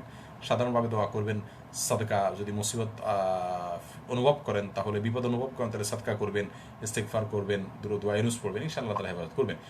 আর বিশেষ করে জিনের উপদ্রব থেকে এই টাইমে নিজেকে বাঁচিয়ে রাখতে হয়, অপরিচ্ছন্নতা থেকে বেঁচে থাকতে হয়, অপবিত্রতা থেকে বেঁচে থাকতে হয়, বাসার দিকে সাফ রাখতে হয়, সন্ধ্যার সময় বাইরে বের হতে হয় না, এমনকি বারান্দাও বের হওয়ার চেষ্টা করবেন না। আল্লাহ হেফাজত করুন। এমডি আসমাউল বিশ্বাস জানতে চেয়েছেন, অপবিত্র জায়গায় নামাজের বিছানায় জায়নামাজ বিছিয়ে নামাজ পড়লে নামাজ হবে কিনা? যদি অপবিত্রতাটা শুকিয়ে যায়, আলাদা জায়নামাজ আপনি সেখানে রাখেন, অন্য কোনো জায়গা না থাকে, সালাত হয়ে যাবে। কিন্তু আপনি যদি আলামত না থাকে, সেখানে আপনি সালাত পড়লে সালাত আদায় হয়ে যাবে। কিন্তু বিকল্প জায়গা থাকলে এরকম জায়গা আপনি কেন সালাত আদায় করবেন? হ্যাঁ, সেটা জায়েজ নেই। নেওয়াজ শরীফ টকি আপনি জানতে চেয়েছেন, নামাজের শেষ বৈঠকে দাজ্জালের ফিতনা থেকে দোয়াটা পড়া যাবে কিনা? হ্যাঁ, পড়া যাবে কিনা মানে রাসূল আকরাম সাল্লাল্লাহু আলাইহি ওয়াসাল্লাম পড়তেন তো, আল্লাহুম্মা ইন্নী আউযুবিকা মিন আযাবিল কবর ওয়া আউযুবিকা মিনান নার ওয়া আউযুবিকা মিন ফিতনাতিল মাহইয়া ওয়াল মামাত ওয়া আউযুবিকা মিন ফিতনাতিল মাসিহিদ দাজ্জাল। দাজ্জালের ফিতনা থেকে বাঁচার জন্য রাসূল আকরাম সাল্লাল্লাহু আলাইহি ওয়াসাল্লাম সালাতের শেষ বৈঠকে সালাম ফেরানোর আগে দোয়া করতেন। বিধায় এটা করবেন, অসুবিধা নেই। মেহেদী হাসান জানতেছেন আপনার সাথে সরাসরি দেখা করা যাবে কিনা। এই যে সরাসরি দেখছেন, আমি আপনাকে দেখছি, আপনি আমাকে নিশ্চয়ই দেখতে পাচ্ছেন। এর বাইরে আপনি কি সরাসরি দেখতে চাচ্ছেন? মানে ভার্চুয়ালি দেখতে চাচ্ছেন না, এই তো? আপনি মোবাইল ছাড়া সরাসরি দেখতে চাচ্ছেন। এটার জন্য উপায় হলো আমাদের যে মসজিদে আমি জুমা পড়াই, আমাদের আসনা ফাউন্ডেশন অফিস যেখানে, ঢাকা থেকে চট্টগ্রামের দিকে যেতে যাত্রাবাড়ি চিটাগাং রোড নামে একটা বাস স্টপেজ আছে, সেখান থেকে আপনি বাস স্টপেজের এখান থেকে যে কোনো রিক্সাওয়ালাকে যদি জিজ্ঞাসা করেন যে সিদ্ধিরগঞ্জ রোড ভূমিপল্লী কোথায়, নিয়ে যাবে আপনাকে। সিদ্ধিরগঞ্জ রোড ভূমিপল্লী, 20 টাকা ভাড়া। আপনি সেখানে এসে যদি বলেন আমি খতিব সাহেবের কাছে যাব অথবা মসজিদে যাব, আপনাকে নিয়ে আসবে ইনশাআল্লাহ বিদিনিল্লাহ। আমরা প্রতি শুক্রবার বাদ মাগরিব সেখানে প্রোগ্রাম করি, সেখানে আপনি সরাসরি দেখা করতে পারবেন। কিন্তু মাঝে মধ্যে প্রোগ্রামে আমরা থাকি না, সেজন্য আপনি আমাদের পেজে যোগাযোগ করে আসলে সবচাইতে ভালো। ইনবক্সে আপনি নক করে আসতে পারেন বা আমাদের অফিসের নাম্বারে ফোন দিয়ে আসতে পারেন, আসনা ফাউন্ডেশনের নাম্বারে। মেহেদী হাসান জানতে চেয়েছেন, আর বললাম। রোমান আক্তার জানতেছেন মেয়েদের নামাজের সহি নিয়মটা কি, দয়া করে বলবেন। দেখুন বোন, এই বিষয়ে বলতে বলতে আমার মুখ ব্যথা হয়ে গেছে। প্রতি লাইভে কয়েকবার করে প্রশ্ন উত্তর দিতে হয়। মেয়েদের সালাত পুরুষদের সালাতের চাইতে মানে মৌলিকভাবে কোনো পার্থক্য নাই, তবে মেয়েরা কিছুটা জড়সড় থাকবেন পুরুষদের তুলনায়। আর এর বাইরে কিছু পার্থক্যের বিষয়ে মতো পার্থক্য রয়েছে ওলামা ইকরামের। তবে এই পার্থক্যগুলোর উপরে সালাত হওয়া না হওয়ার কোনো সম্পর্ক নাই। অনেকে বলেছেন এগুলা করা উত্তম, অনেকে বলেছেন না করা উত্তম, অর্থাৎ পার্থক্যগুলো রক্ষা করা না করা। এগুলা স্কলারদের মত, এগুলা যদুমধুর মত না, এবং এই সমস্ত মতের সপক্ষে প্রত্যেকেরই দলিল প্রমাণ রয়েছে। কারটা কতটা সত্যি সেটা আলোচনা সাপেক্ষ বিষয়। কিন্তু আপনি যে কোনো একটার উপরে যদি আমল করেন, অন্যের মতো বিপরীত মত অনুযায়ী আপনার সালাত হয়ে যাবে, না হওয়ার মতো বিষয়টা জটিল নয়। অতএব আপনি দলিল দিক থেকে কোনোটা শক্তিশালী মনে করলে আপনি সেরকম আমল করতে পারেন।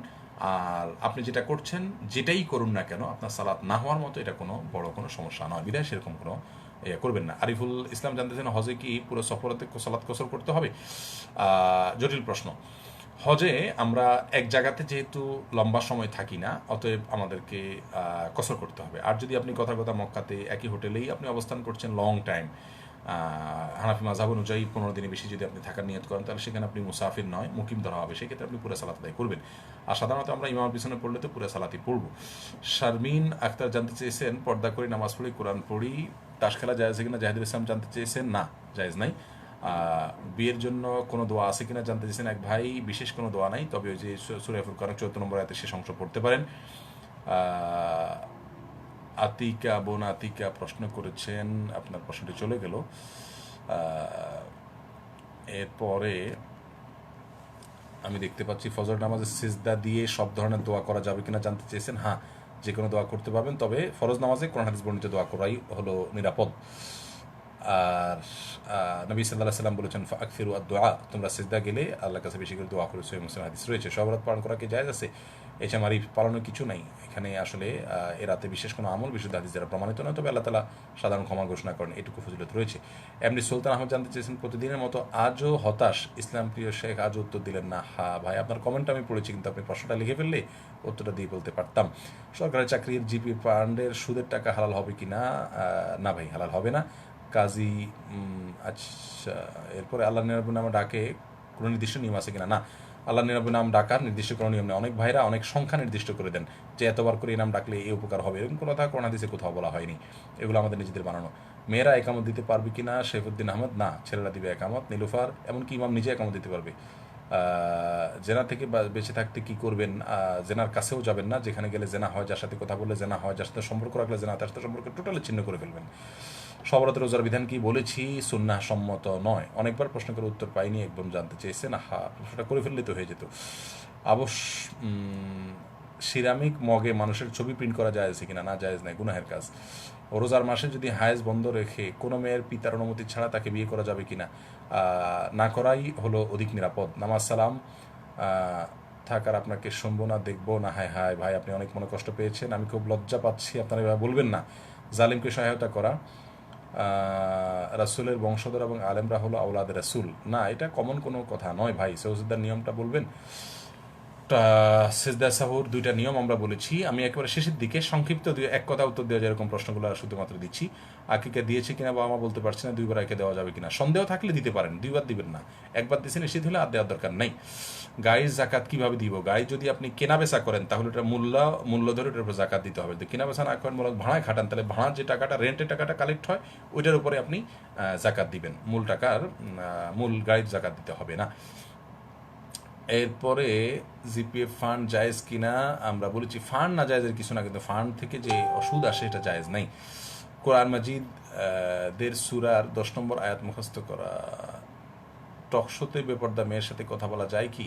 আজকে নিউজ 24 একটা টকশো ছিল, আমি যাই নাই, আপনাদের সাথে লাইভ আছে, এই কারণে অনেকটা বলতে পারেন। বেপর্দা মেয়ের সাথে বিনা প্রয়োজনে তার দিকে তাকিয়ে কথা বলা অনুচিত। সালাতে সিজদা কি চাওয়া যাবে? আকবর খান বলেছি একটু আগেই চাওয়া যাবে। বিশেষ কিছু কথাও বলেছি, সেখানে শুনে নেবেন একটু আগে গিয়ে। ভাইয়া যৌন নিয়ন্ত্রণ করতে না পারলে এবং বিয়ে করতে না পারলে সিয়াম করবেন, আপনাকে আল্লাহ তাআলা হেফাজত করুক, দোয়া করি। আর গুনাহের পরিবেশ থেকে বেঁচে থাকার চেষ্টা করবেন ইনশাআল্লাহ বিদিনিল্লাহ। স্ত্রীর গয়নার পরিমাণ অপরিবর্তিত থাকলে প্রতি বছর আত্মহত্যাকারী কি চিরজাহান্নামী? না, চিরজাহান্নামী না প্রিয় ভাই আমার। আত্মহত্যাকারী চিরজাহান্নামী না। এরপরে আপনি আমার অনেক ফেভারিট। আরে ভাই এসব প্রশ্নের কথা না। ওযু ছাড়া সূরা পড়া যাবে কিনা? হ্যাঁ, মুখস্থ পড়তে পারেন, কোনো অসুবিধা নেই। আপনাকে তাহাজ্জুদের জন্য শবে বরাত নিয়ে একটা ধোঁয়াশা সৃষ্টি হয়েছে। ধোঁয়াশা কিচ্ছু নাই, এরা আল্লাহ তাআলা সাধারণ ক্ষমা ঘোষণা করেন, এইটুকু কোনো আমল বিশুদ্ধ হাদিস দ্বারা প্রমাণিত নয়।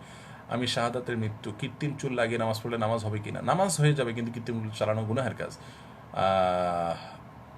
বাইকের জাকাত কি দেওয়া যাবে? একটু আগে গাড়ি জাকাতের কথা বলেছি, 1-1.5 মিনিট আগে, এটা শুনে নেবেন, পুরো আলোচনা ওখানে আপনার রয়েছে, একই আলোচনা। বিবাহের জন্য পিতামাতাকে কিভাবে রাজি করানো যায়? আমি বেকার, আমার সাথে যোগাযোগ করাই দিতে বলে আমি রাজি করাই দিতে পারি। কোনো ভালো আলেমের সাথে আপনি সম্পর্ক করাই দেন, তারা তাকে এর গুরুত্ব বুঝাবেন ইনশাআল্লাহ বিদিনিল্লাহ। আমাদের অনেক আলোচনা আছে বিয়ের ফজিলত নিয়ে, সেগুলো শুনে দিবেন ওনাকে, ইনশাআল্লাহ উনি রাজি হয়ে যাবেন। এরপরে মিলাদ কিয়াম করা জায়েজ আছে কিনা? মিলাদ কিয়াম করা, রাসূলের নামে দুরূদ পড়তে গেলে দাঁড়ানো, এটা কোনো সুন্নাহসম্মত বিষয় নয়। শেখ মুনির আল মাদানী মক্কার একজন দায়ী, আপনি দেখছেন, আল্লাহ আপনাকে জাযায়ে খায়ের দান করুক। আবু বকর সিদ্দিক ভাই দেখছেন, আপনাকে জাযায়ে খায়ের দান করুক। অনেক উলামায়ে কেরাম দেখছেন, আল্লাহ আপনাদেরকে উত্তম বিনিময় দান করুন। আপনারা আমাদেরকে প্রেরণা দিচ্ছেন। আমি ভারতবাসী তাফসীরুল কোরআন পড়া যাবে কিনা? তাফসীরুল কোরআন একটা তাফসীরের কিতাব, আলহামদুলিল্লাহ অনেক ভালো জিনিস আছে, কিন্তু কিছু আপত্তির জায়গাও আছে। সেগুলো যদি আপনি বাছাই করে নিতে পারেন এবং ভালো মন্দ যাচাই করতে পারেন, পড়তে পারেন। সেজদা বাংলা তো আপনার বলেছি। আদনান নামের অর্থ কি? আদন এটা জান্নাতের একটা ইয়া, কিন্তু আদনান শব্দের অর্থ এক্স্যাক্টলি আমি বলতে পারবো না। অনেক পুরাতন প্রাচীন একটা নাম। রাসূল আকরাম সাল্লাল্লাহু আলাইহি সাল্লামের পূর্ববর্তী বংশধরদেরকে আদনানি বলা হয়। যারা অনারব, মূলত আরবে যারা এসেছেন বাহির থেকে, ইরাক থেকে আসছেন, ইব্রাহিম আলাইহিস সালাতু ওয়াস সালাম, তাদের বংশধরদেরকে বলা হয় মূলত আদনানি। আপনি আমার ছেলের জন্য, আমার মেয়ের জন্য একটু দোয়া করবেন, আল্লাহ তাআলা তাদেরকে আপনাদের চোখ শীতলকারী বানিয়ে দিক, দোয়া করি। বদভ্যাস ত্যাগ করার আমল কি? বদভ্যাস থেকে ত্যাগ করার জন্য খারাপ পরিবেশ থেকে বেঁচে থাকতে হবে। টয়লেট ট্যাঙ্কের উপর নামাজ পড়া যাবে কিনা? যাবে। এ বিষয়ে আমাদের একটা ভিডিও আছে, দেখে নেবেন। নামাজের সিজদাতে গিয়ে বাংলাতে দোয়া করা যায় আছে কিনা? নফল নামাজে অনেক উলামা কেরাম জায়েজ বলেছেন। দোয়া কুনুত না পারলে কি করব? না পারলে শিখে নেবেন। আকিকার জন্য উপহার সামগ্রী ঘরে প্রাণীর সুপিস রাখা যাবে কিনা? না, জায়েজ নাই। আপনার কোনো বই আছে কিনা? হ্যাঁ, আমাদের একটা দোয়ার বই আছে, আমাদের এই পেজে আপনি মেসেঞ্জারে নক করলে আপনি জানতে পারবেন। ইসলামে জায়েজ আছে কিনা খতম ইউনুস ইত্যাদি। দোয়া ইউনুস পড়বেন বিপদ আপদে বাঁচার জন্য, কিন্তু খতম পড়ার কথা কোরআন হাদিসে আমাকে বলা হয়নি, শিক্ষা দেওয়া হয়নি।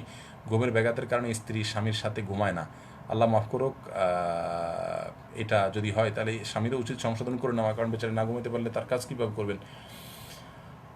আর স্ত্রীও স্বামীকে এক্ষেত্রে হেল্প করা উচিত, এবং সবর করতে পারলে সেটা অনেক ভালো।